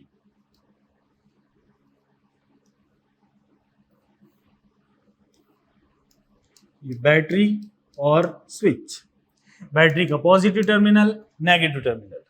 यहां से बैटरी के पॉजिटिव टर्मिनल से करंट निकलेगा, यहां तक आएगा, करंट आया यहां तक। अब जैसे ही इस पॉइंट पर आएगा ना, कंफ्यूज हो जाएगा, कहां जाऊं, कहां जाएगा, तीनों में अलग अलग बढ़ जाएगा। इधर इधर इधर तीनों में अलग अलग बढ़ गया। सपोज इस तरफ आया वो I1 था, इस तरफ आया वो क्या है I2 है, और ये इस तरफ आया वो क्या है I3। तीनों के तीनों रेजिस्टेंस की तरफ अलग अलग करंट फ्लो हो रहा है, उस तरफ I1, इस तरफ I2, इस तरफ I3, करंट अलग अलग फ्लो हो रहा है। और क्योंकि ये तीनों रेजिस्टेंस जो है यहां पर ये आके मिलता है, यहां पर ये आके मिलता है, तो सारे के सारे एंड जितने भी रेजिस्टेंसेस है उनके सारे एंड एक ही है, सबके एक ही एंड है। तो इसीलिए जो पोटेंशियल डिफरेंस होगा वो पोटेंशियल डिफरेंस हो जाएगा V, पोटेंशियल डिफरेंस V हो जाएगा। पोटेंशियल डिफरेंस V क्यों हुआ, मैंने बताया जितने भी रेजिस्टेंसेस है सबका एंड क्या है सेम, R1 R2 R3, इनका फर्स्ट एंड जो है एक ही पॉइंट पर आकर मिलता है। सपोज ये पॉइंट A है और इनके सेकेंड एंड जो है वो आकर पॉइंट B पर मिल रहे हैं, तो सबके लिए सेम पॉइंट है A और B। इसीलिए मैंने कहा कि इस बार पोटेंशियल डिफरेंस अलग अलग नहीं होगा। सीरीज वाले में पोटेंशियल डिफरेंस अलग अलग हुआ था, करंट सेम था, सीधे करंट फ्लो हो रहा था, करंट सेम था, पोटेंशियल डिफरेंस अलग अलग था। इस बार पोटेंशियल डिफरेंस सेम है, दोनों के दोनों एंड A और B है, इसलिए पोटेंशियल डिफरेंस सेम है। करंट अलग अलग पार्ट में बढ़ गया, करंट अलग अलग पार्ट में बढ़ गया, विभवांतर सेम, विद्युत धारा अलग अलग पार्ट में बढ़ गया है, I1 I2 और I3 हो गया। अब एजम्पशन कैसे लिख सकते हैं कि हमने माना कि हमने R1 R2 और R3 तीनों को समांतर क्रम में या पैरेलल में इनको जोड़ा है और उनके साथ एक बैटरी और एक स्विच जुड़ा हुआ है। फिर हम इसी डायग्राम को देख देख कर हम इसके बारे में लिखेंगे। बैटरी से करंट I फ्लो हुआ और फिर R1 की तरफ I1 फ्लो होता है, R2 की तरफ I2 फ्लो होता है और R3 की तरफ I3 फ्लो होता है। ये assumption में आप लिख सकते हैं। तो पिछली बार भी हमने ओम्स लॉ ही लगाया था जब हम स्टार्ट किए थे, तो ध्यान दीजिए यहां पर हमने क्या किया था, ओम्स लॉ लगाया था सीरीज वाले में। अभी भी हम ओम्स लॉ ही लगाएंगे, लेकिन इस बार पिछली बार V1 V2 V3 अलग अलग था, तो हमने ओम्स लॉ का V वाला फॉर्मूला लगाया। अगर इसी फॉर्मूला को V is equal to I R को अगर मैं I के टर्म पर लिखना चाहूं तो I इज इक्वल टू क्या हो जाएगा V अपॉन R, ऐसा हो सकता है। तो करंट, ऐसा पहले लिख देता हूं, अकॉर्डिंग टू ओम्स लॉ,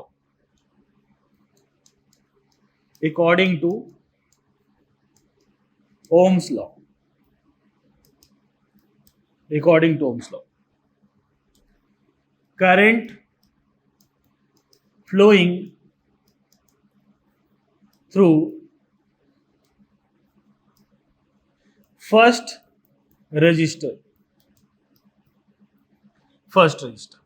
तो इसके लिए क्या हो जाएगा I1 इज इक्वल टू, मैंने ये फॉर्मूला आपको बताया, देखिए V is equal to I R, तो I निकालना चाहे तो क्या हो जाएगा V अपॉन R, ये हो जाना है।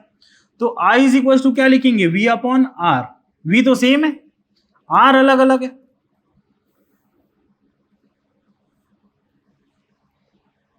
I1 is equal to V upon R1 हो गया, I1 is equal to V upon R1।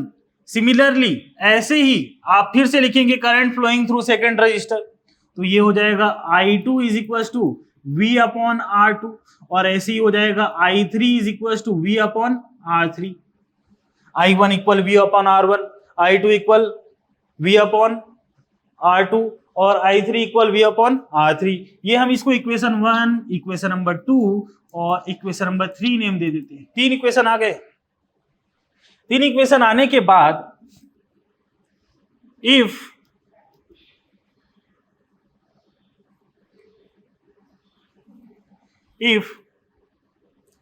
equivalent resistance is R and current is I, then हम ये लिख सकते हैं अगर जो तुल्य प्रतिरोध है वो V है और प्रवाहित होने वाली धारा का मान अगर I है तो हम ये कह सकते हैं कि I is equal to V upon R, और इसको नेम दे देते हैं इक्वेशन नंबर 4। फिर हम बात करते हैं नेट करंट की बात करते हैं। Net current I is equal to कितना हो जाएगा, I1 plus I2 plus I3। Diagram को अगर आप ध्यान से देखें तो देखिए I करंट ही तीन पार्ट में बटा हुआ, I1 I2 और I3। करंट I ही तीन पार्ट में बटा हुआ, I1 I2 और I3। तो उसी को मैंने लिख दिया, I जो है वो तीन पार्ट में बटा हुआ है, I1 I2 और I3। I को मैं क्या लिख सकता हूं, V अपॉन R। I1 को क्या लिख सकते हैं, V अपॉन R1। I2 को क्या लिख सकते हैं, V अपॉन R2।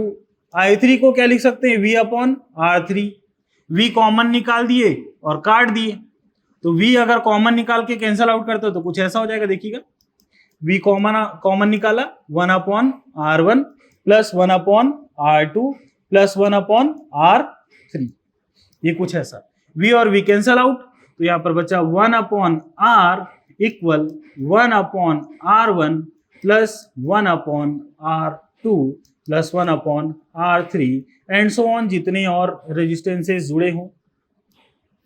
ये फॉर्मूला है पैरेलल कॉम्बिनेशन के लिए। सीरीज कॉम्बिनेशन और पैरेलल कॉम्बिनेशन बहुत इंपॉर्टेंट है।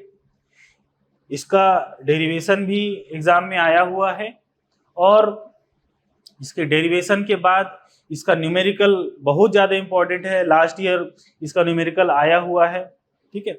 इसका न्यूमेरिकल बनाने के लिए सीरीज कॉम्बिनेशन का जो फाइनल फॉर्मूला आया है और पैरेलल कॉम्बिनेशन का जो फाइनल फॉर्मूला आया है, दोनों के फाइनल फॉर्मूला को आपको याद कर लेना है। पहले तो आपको फॉर्मूला डिराइव करना सीखना है, डिराइव करना मैंने सिखा दिया है।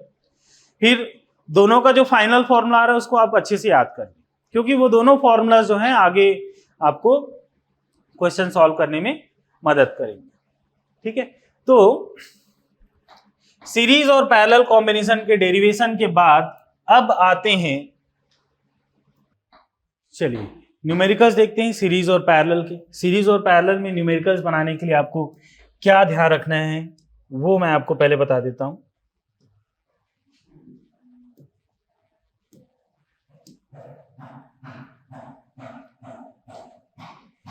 सीरीज मैंने आपको कहा था कि बिल्कुल एक के बाद एक लगा होता है, और पैरेलल में क्या होगा, पैरेलल को पहचानने का तरीका ये है कि अगर ये एक रेजिस्टेंस आ रहा है और यहीं से एक दूसरा रेजिस्टेंस, यहां पर दूसरा रेजिस्टेंस, ये दोनों के बीच से अगर कोई अदर वायर निकल जाए, देखिए न्यूमेरिकल में जो कंफ्यूजन होते हैं उसी को मैं बता रहा हूं आपको। यहां पर बहुत कंफ्यूज होते हैं लोग, सीरीज और पैरेलल कुछ लोग पहचान नहीं पाते। जब थोड़ा सा कॉम्प्लिकेटेड या कॉम्प्लेक्स सर्किट आ जाता है ना, तो वहां पर समस्या होता है सीरीज और पैरेलल पहचानने में। न्यूमेरिकल करेंगे तो और आगे बताऊंगा मैं। सीरीज में क्या होगा कि दो रेजिस्टेंस जहां पर एक दूसरे से कंबाइन हो रहे, जहां एक दूसरे से मिल रहे हैं, यहां पर से कोई अदर वायर नहीं निकला हुआ है। लेकिन पैरेलल में क्या होगा, पैरेलल में क्या होगा, जहां पर ये दोनों रेजिस्टेंस आपस में मिल रहे हैं वहां से एक अदर वायर निकल जाए तो इसको हम क्या बोलेंगे, पैरेलल में बोलेंगे। जहां पर दो रेजिस्टेंस आपस में मिल रहे हैं वहां से कोई अदर वायर निकल जाता है तो हम उसको बोलेंगे क्या, पैरेलल में आ गया। चलिए इस क्वेश्चन को सॉल्व करने के लिए आप कैसे करेंगे देखिएगा। सबसे पहले ये जो सर्किट है इसको आप नाम दे दीजिए। इसको नेम दे देते हैं R1, ये है रेजिस्टेंस R2 और ये है रेजिस्टेंस R3। इनको हमने नेम दे दिया। अब उसके बाद आप देखिए, हमको क्वेश्चन कुछ ऐसा लिखा हुआ रहेगा कि ए और बी के बीच का तुल्य प्रतिरोध निकालिए, या फिर find out equivalent resistance between A and B, ऐसा लिखा रहेगा। तो आप देख रहे हैं इसको सॉल्व करने का क्या तरीका है, देखिएगा।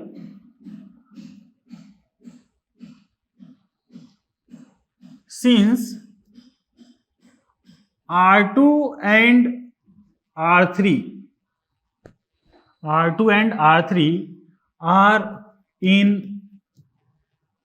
parallel, ये दोनों पैरेलली कनेक्टेड है। कैसे मैंने कहा पैरेलली कनेक्टेड है, देखिए ये R2 और R3 ये दोनों यहां पर मिल रहे और यहां से एक अदर वायर निकल गया है।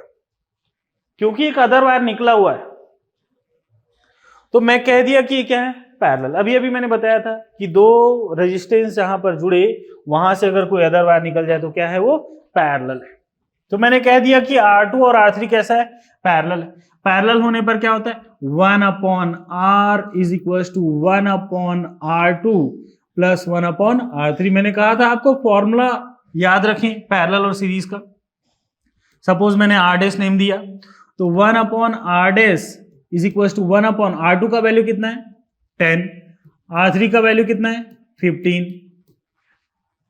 तो 1/R डैश, अब इसको सॉल्व करना है 10 और 15 को एलसीएम लेना, तो क्या करेंगे, यहां पर 10 लिया और 15, 5 के टेबल में 5 2 जा 5 3 जा 2 1 जा 3 1 जा, ऐसा कर दिया।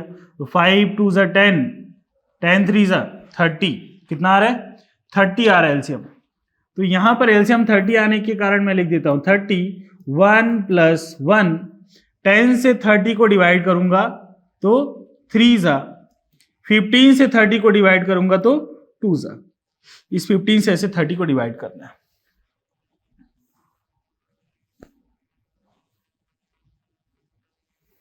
एलसीएम मैंने लिखा 30, यहां पर 1 + 1, 10 से 30 को डिवाइड किया तो 3 जा, 15 से किया तो 2 जा। तो ये हो जाएगा 1/R dash is equal to 3 1 जा 3, 2 1 जा 2, 3 और 2 5, 5/30, 5 1 जा 5 6 जा। तो ये हो जाएगा 1/R dash is equal to 1/6। That means R dash is equal to 6। क्योंकि आपको 1/R डैश नहीं चाहिए, आपको क्या चाहिए, R डैश चाहिए। तो आपने क्या किया, उसको उल्टा कर दिया, तो क्या मिल गया 6 ओम मिल गया।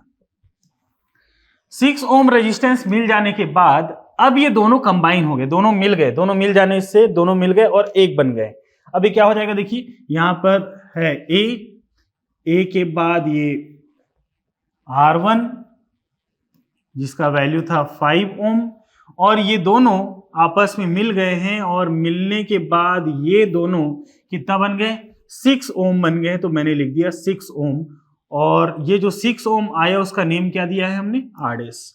और यहां पर है पॉइंट बी, क्वेश्चन में बोला गया ए और बी के बीच का इक्विवेलेंट रेजिस्टेंस हमको निकालना है। तो इक्विवेलेंट रेजिस्टेंस निकालने के लिए हम देख रहे हैं since R1 and R dash are in series, दोनों सीरीज में। तो सीरीज में होने पर क्या होता है, R डबल डैश नाम दे दिया, क्योंकि मैंने R डैश पहले नाम दे रखा है इसलिए मैंने R डबल डैश नाम दे दिया। R1 + R2 + R3 होता है। तो अभी क्या है मेरे पास, दो है R1 और R डैश। R1 का वैल्यू कितना 5 ओम और इसका 6 ओम, 5 और 6 11 ओम। तो इक्विवेलेंट रेजिस्टेंस जो है कितना आएगा 11 ओम आएगा। ठीक है, आप इसको नोट करना चाहें नोट कर सकते हैं, स्क्रीनशॉट ले लीजिए। चलिए आगे बढ़ते हैं।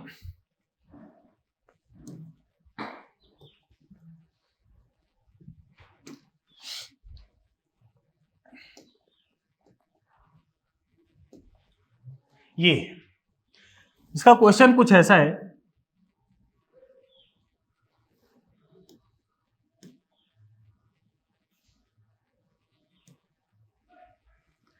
फाइंड इक्विवेलेंट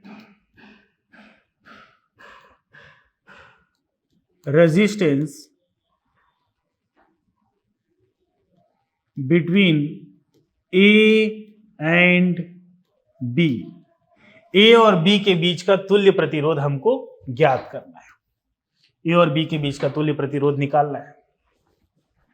तो देखिएगा यहां से ए से एक वायर निकल गया, यहां से बी से एक वायर निकल गया, लेकिन ये जो 2 ओम और 4 ओम है ये दोनों जाकर कहां पर मिल रहे हैं, यहां सी पर मिल रहे हैं। और जहां सी पर मिले वहां से कोई अदर वायर निकला क्या, अदर वायर निकल रहा है क्या, नहीं निकल रहा है। क्योंकि मैंने बता रखा था कि अगर दोनों रेजिस्टेंस यहाँ पर मिलते हैं, वहां से कोई अदर वायर नहीं निकले तो क्या है, सीरीज में। अगर कोई अदर वायर निकल जाता है तो क्या होता है, पैरेलल में होता है। तो अब ये दोनों किस में, सीरीज में। चलिए नाम दे देते हैं। सपोज मैंने इसको नेम दिया R1, इसको नेम दे देता हूं मैं R2, और इसको नेम दे दिया मैंने R3, R1 R2 और R3। फिर हम देख रहे हैं कि R1 और R2 किस में, सीरीज में। तो हम लिखेंगे since R1 and R2 are in series, दोनों के दोनों सीरीज में है, श्रेणी क्रम में है। श्रेणी क्रम में होने के कारण इक्विवेलेंट जब आएगा तो R डैश नाम दे दिया हमने। तो इन दोनों को सीरीज में होने के लिए क्या करना पड़ता है, सीरीज में होता है तो ऐड कर देते हैं। सीरीज में R1 का वैल्यू कितना है, R1 का वैल्यू 2 ओम, R2 का वैल्यू कितना है 4 ओम। 2 ओम प्लस 4 ओम कितना हो गया, 6 ओम। अब जब ये दोनों एक साथ मिल गए तो एक नया सर्किट बन गया। वो नया सर्किट कुछ ऐसा होगा, देखिए यहां पर पॉइंट ए है, यहां से वायर निकला हुआ है, यहां पर कुछ ऐसे रेजिस्टेंस है, और यहां पर पॉइंट बी है, ए और बी, ये कुछ ऐसा था। ये दोनों जब आपस में मिल गए तो आपस में मिलने पर कुछ ऐसा हो गया।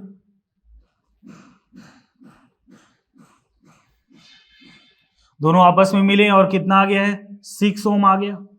इसका नेम क्या था, R डैश था। फिर ये कितना है, ये भी 6 ओम है, और इसका नाम क्या दिया था हमने, R3 नेम दिया था। फिर उसके बाद देखिएगा R डैश और R3 दोनों किस में, पैरेलल में। Since R dash and R3 are in parallel,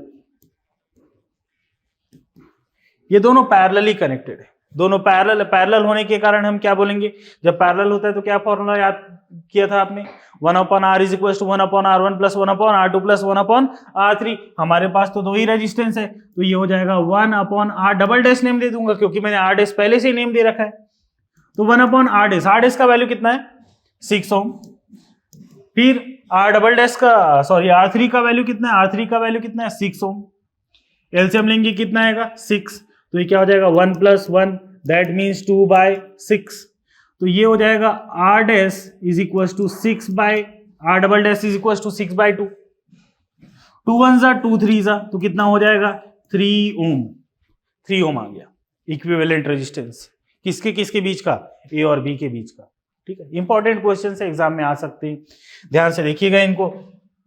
आगे बढ़ते हैं, नया क्वेश्चन लेते हैं। स्क्रीनशॉट लेना है, आप स्क्रीनशॉट ले सकते हैं। नया क्वेश्चन लेते हैं।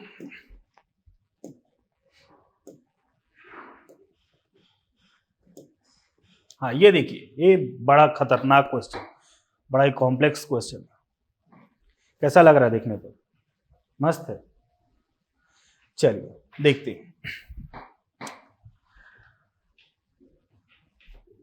इसको पहले थोड़ा सा इसमें कुछ सुधार कर लेते हैं, करेक्शन कर लेते हैं। क्या इसमें हम कर सकते हैं हमारी सहूलियत के लिए, इसको थोड़ा सा इजी बनाने के लिए क्या कर सकते हैं। देखिए हमको फिर से यही ए और बी बोला गया, equivalent resistance between A and B. A और बी के बीच का इक्विवेलेंट रेजिस्टेंस हमको फाइंड आउट करना है। कैसे फाइंड आउट कर सकते हैं, देखिएगा बी में से एक वायर खींच देता हूं और ए से भी एक वायर खींच देता हूं। बी से और ए से दोनों के पास से क्या किया मैंने, एक वायर निकाल दिया। तो ये कुछ ऐसा हो जाएगा।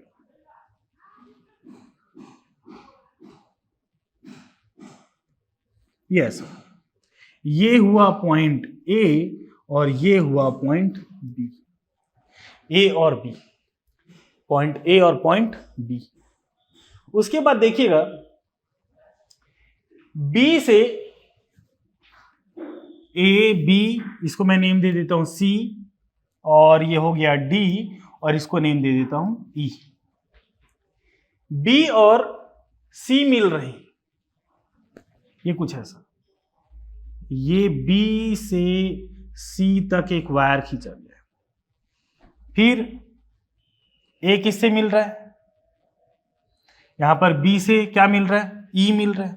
ऐसा करते करते हम देखेंगे कि ए और बी के बीच सब एक दूसरे के पैरेलल कुछ ऐसे रखे हुए, देखिएगा ये इसके पैरेलल है, ये इसके पैरेलल है, ये इसके पैरेलल है, सब ए बी के ही पैरेलल है। तो यहां पर एक रेजिस्टेंस रख दिया, सबका वैल्यू 2 ओम है, यहां पर 2 ओम है, यहां पर भी कितना 2 ओम, टोटल कितने 1 2 3 4 4 है, तो 4 बना देता हूं टोटल में, ये थर्ड हो गया और ये फोर्थ हो गया, ठीक है। यहां पर भी 2 ओम, यहां पर भी 2 ओम, सब एक दूसरे के कैसे पैरेलल। मैंने पैरेलल कॉम्बिनेशन बल्ब वाला जो डायग्राम आपको दिखाया था, ये बिल्कुल वैसे ही कुछ है। अगर ये वाला बल्ब खराब हो गया तो ये वाला काम करेगा, ये वाला बल्ब खराब हो गया तो दूसरा वाला काम करेगा, ऐसे ही डायग्राम बताया था ना मैंने। तो देखिए इसको मैं नेम दे देता हूं R1, इसको नेम दे दिया R2, इसको नेम दे देते हैं R3 और इसको नेम दे देते हैं R4। R1 R2 R3 और R4 सब किस में है, पैरेलल है। तो मैं लिख दूंगा since R1 R2 R3 and R4 are in parallel, ये सब पैरेलली कनेक्टेड है। पैरेलली कनेक्टेड होने के कारण जब मैं इक्विवेलेंट लिखूंगा तो मैं 1/r लिख देता हूं, क्योंकि मुझे और बाद में और फाइंड आउट कहीं नहीं करना है। तो 1/r1 plus 1/r2 plus 1/r3 plus 1/r4, ये सब को, क्योंकि सब के सब कैसे कनेक्टेड है, पैरेलली कनेक्टेड है, इसलिए मैंने 1/r1 plus 1/r2 plus 1/r3 plus 1/r4 के फॉर्म पर लिख दिया। 1/r इज इक्वल टू, सबका वैल्यू कितना है 2, तो सबके जगह पर कितना लिख देता हूं मैं 2।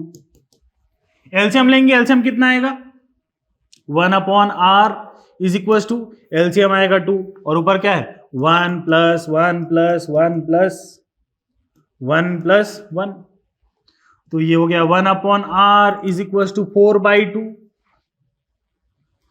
2 1 2, 2 2 4। इसको उल्टा करेंगे तो ये r हो गया और ये अगर उल्टा हो गया तो क्या हो जाएगा 1/2 ओम रेजिस्टेंस निकाला है हमने, इक्विवेलेंट रेजिस्टेंस निकाला है, इसलिए हम क्या लिख देंगे 1/2 ओम। यहां तक क्लियर।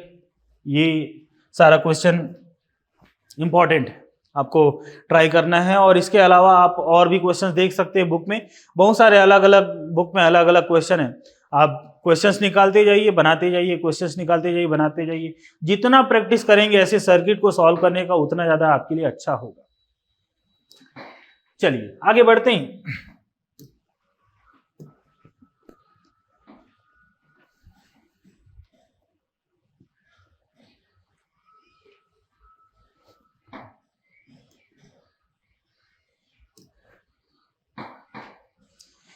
मैं एक क्वेश्चन लेता हूं,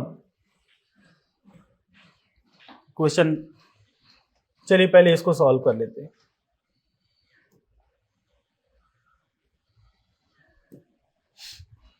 पहले इसको थोड़ा देख लो, एक दो और क्वेश्चन देख लेते हैं, फिर एक और क्वेश्चन मेरे दिमाग में है, उसको मैं बताता हूं आपको। हाँ चलो, ये वाला क्वेश्चन, इस क्वेश्चन को सॉल्व करने के लिए क्या करना पड़ेगा, देखो ये जो सर्किट दिख रहा है ना, इसको थोड़ा सा, आपको मैंने बताया सर्किट को जितना ज्यादा सिंप्लीफाई कर दे उतना अच्छा रहता है आपके लिए। यहां पर पॉइंट ई है, यहां से एक वायर निकला है और ये आता है कहां पर, एफ पर। इस वायर को ऐसे खींच के इस तरफ ले आइए। अगर इसको खींच के दूसरी तरफ ले जाएं तो यहां पर एक रेजिस्टेंस है, ये आता है सी पर, और इसको अगर मैं खींच के ले जाऊं तो ये कुछ ऐसा है।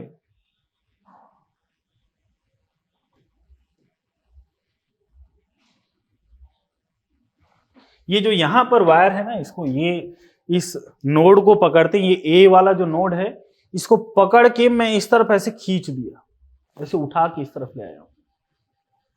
तो देखिए ये कुछ ऐसा हो जाएगा ना, ये उठकर इस तरफ आ गया है और यहां पर है पॉइंट बी, और ये सारे रेजिस्टेंस लगभग जितने भी रेजिस्टेंस है सब R ओम के हैं, सब पर R ओम का रेजिस्टेंस है। और फिर यहां पर ये भी एक रेजिस्टेंस आया है और ये भी कितने का है, R ओम का है। अब इनको सॉल्व करते हुए जाना है। यहां पर जो B वाला था इसको भी खींच के इस तरफ ले आता हूं मैं, और ये हो जाएगा B। हमको फाइंड आउट करना है किसके किसके बीच का, A और B के बीच का। तो देखिएगा जैसा मैंने क्वेश्चन बताया था आपको, बिल्कुल वैसे इसको सॉल्व करते हुए जाना है। आप ये देख रहे हैं कि ये दोनों कैसे कनेक्टेड है, पैरेलली कनेक्टेड है। पैरेलली क्यों कनेक्टेड है, क्योंकि यहां से B के पास से एक वायर गया हुआ है, यहां ऐप के पास से एक वायर निकल गया है जो किस तरफ जा रहा है, B की तरफ जा रहा है। बिकॉज ये B की तरफ जा रहा है तो ये और ये दोनों कैसे हो गए, पैरेलली कनेक्टेड है। तो पैरेलली कनेक्टेड होने के कारण ये क्वेश्चन आपको बनाना है, मैं आपको बता रहा हूं कैसे बनाना है, ठीक है। हर क्वेश्चन बताऊंगा, बहुत टाइम लगेगा। तो इस क्वेश्चन पर और इस क्वेश्चन पर यहां पर जो रेजिस्टेंस है और इस रेजिस्टेंस को देखिए तो ये दोनों आकर B पर मिलते हैं और B से एक अदर वायर निकल गया। तो अदर वायर निकलने के कारण क्या होगा, ये दोनों किस में आ गए, पैरेलल में आ गए। तो पैरेलल में आ जाने के कारण जब आप इनको सॉल्व करेंगे तो 1/r is equal to 1/r plus 1/r हो जाएगा। एलसीएम लेंगे कितना होगा, r और ये 1 प्लस 1। तो जब r' निकालेंगे आप तो ये हो जाएगा r ऊपर और 2 नीचे, r/2 हो जाएगा। तो ये नया सर्किट बनेगा वो कुछ ऐसा होगा।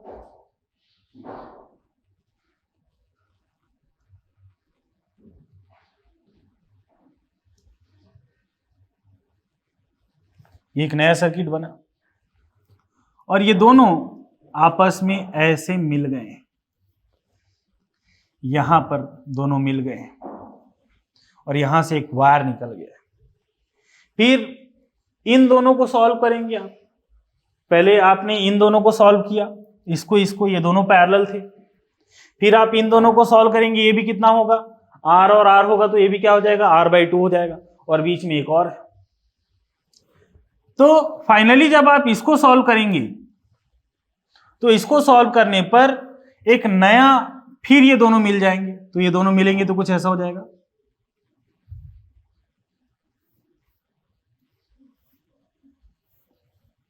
यहां से ये A हो गया और ये B हो जाएगा। ये मिला तो ये बना, ये बीच वाला ये कुछ ऐसा है, ये तो R ही था, ये r/2 हो गया था, ये नीचे वाला ये r/2 हो गया था।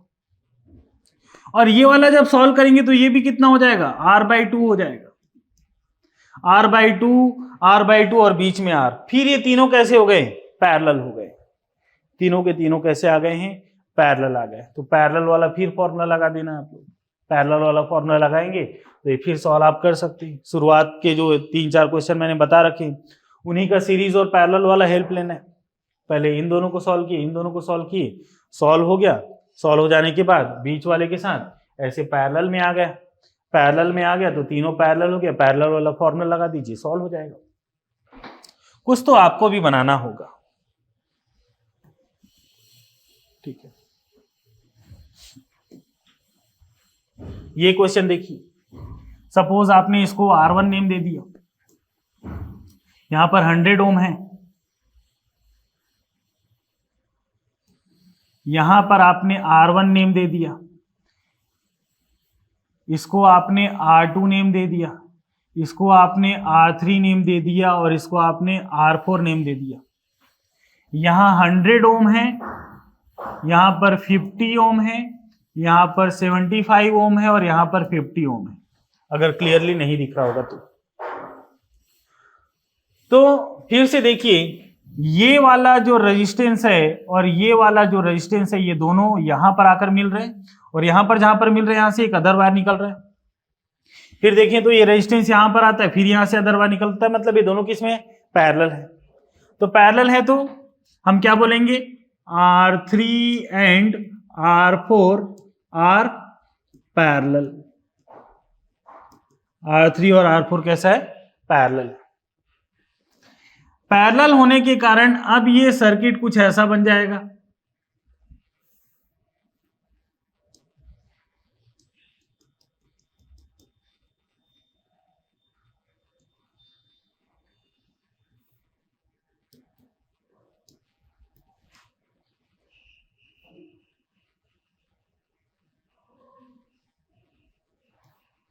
कैसे ये बना, देखो ये दोनों मिल जाएगा, मिल के एक बन जाएगा। यहां पर मैं सॉल्व करता हूं इसको, कैसे होगा, 1/r' नेम दिया मैंने, तो ये क्या हो जाएगा 1/r3 प्लस 1/r4। R3 और R4 इन दोनों को सॉल्व करना है। R3 का वैल्यू कितना है 75, 1/75 प्लस 1/50, 50 और 75 का फिर एलसीएम लेना है। ये दोनों सॉल्व होंगे, सॉल्व होकर ये दोनों इकट्ठा होकर ये कुछ ऐसा बन जाएगा। यहां पर ये जो हमने r' नेम दिया वो यहां पर आ जाएगा। अब r' का वैल्यू आ जाने के बाद, जैसे मैं इसको सॉल्व करके दिखा देता हूं आपको। मैं पहले क्या करूंगा, 75 और 50 का एलसीएम लूंगा, है ना। 25 का टेबल, 25 3 जा और 2 जा, फिर 3 1 जा और 2 1 जा, तो 3 2 जा 6 और 6 इंटू 25, ये हो जाएगा 150। तो इनका एलसीएम आ रहा है 150। 75 से भाग देंगे 150 को, कितना होगा 2 जा 3 जा, तो ये हो जाएगा 5/150। तो ये हो गया 1/r' इज इक्वल टू 5/150। 5 1 जा 5 3 जा 0 जा, क्या हो जाएगा 1/30। दैट मीन्स ये हो गया r' इज इक्वल टू 30। ये किसका वैल्यू आ गया, r' का। r' का वैल्यू आ जाने के बाद, r' का वैल्यू आ गया है, r' का वैल्यू यहां पर आया, मैंने डायग्राम यहां बना दिया, तो यहां पर कितना आ जा रहा है 30 ओम आ जा रहा है, और ये कितना है 50 है, और ये कितना है 100 है। अब इसको सॉल्व करते ये दोनों किस में आ गए, पैरेलल में। तो पैरेलल में आ गए तो मैं क्या बोलूंगा, सिंस इसका नाम क्या था R2 था, R2 and r' are in parallel. R2 और r' पैरेलल में, पैरेलल में तो इनको सॉल्व करेंगे, 1/r" नेम दे देंगे, तो ये हो जाएगा 1/r2 प्लस 1/r', 1/r2 और 1/r', 1/r" is equal to 1/r2। R2 का वैल्यू कितना है, R2 का वैल्यू है 50 और r' का वैल्यू है 30। 50 और 30 का एलसीएम निकाल के देखते हैं, 50 30,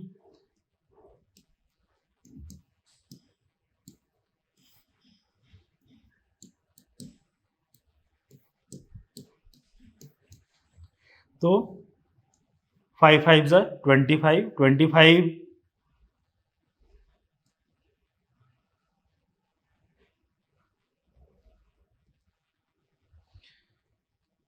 और ये हो गया 6, 25 इंटू 6,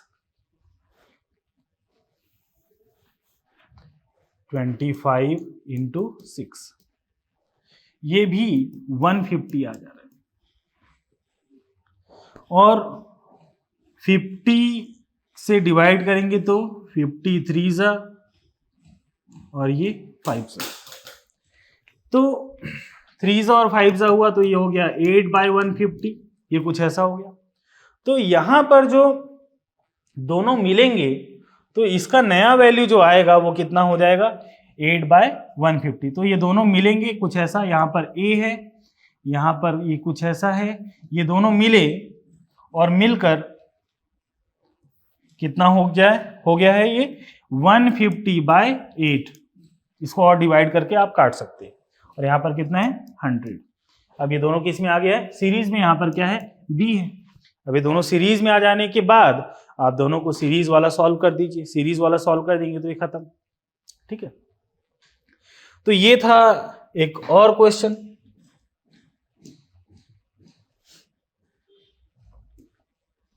स्क्रीनशॉट लेना चाहते हैं स्क्रीनशॉट ले सकते हैं आप। चलिए आगे बढ़ते हैं। ऐसे ही और भी क्वेश्चन से देखिए, बड़े बड़े क्वेश्चन बता दिए, छोटा वाला बन जाएगा आप लोगों से। देखो 2 ओम 3 ओम और 6 ओम के 3 अलग अलग रजिस्टर्स हैं। इन तीनों को कैसे आप अरेंज करें कि इनका जो इक्विवेलेंट है वो 4 ओम का हो जाए। तीनों को आप कुछ ऐसे अरेंज कीजिए कि इनका जो इक्विवेलेंट रेजिस्टेंस है वो कितना आ जाए, 4 ओम का आ जाए। चलिए हम इसको सॉल्व करके देखते हैं। सपोज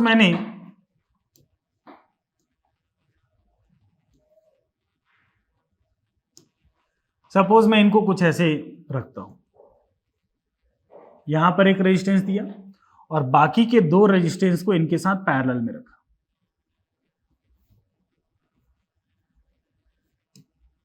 ये कुछ ऐसा।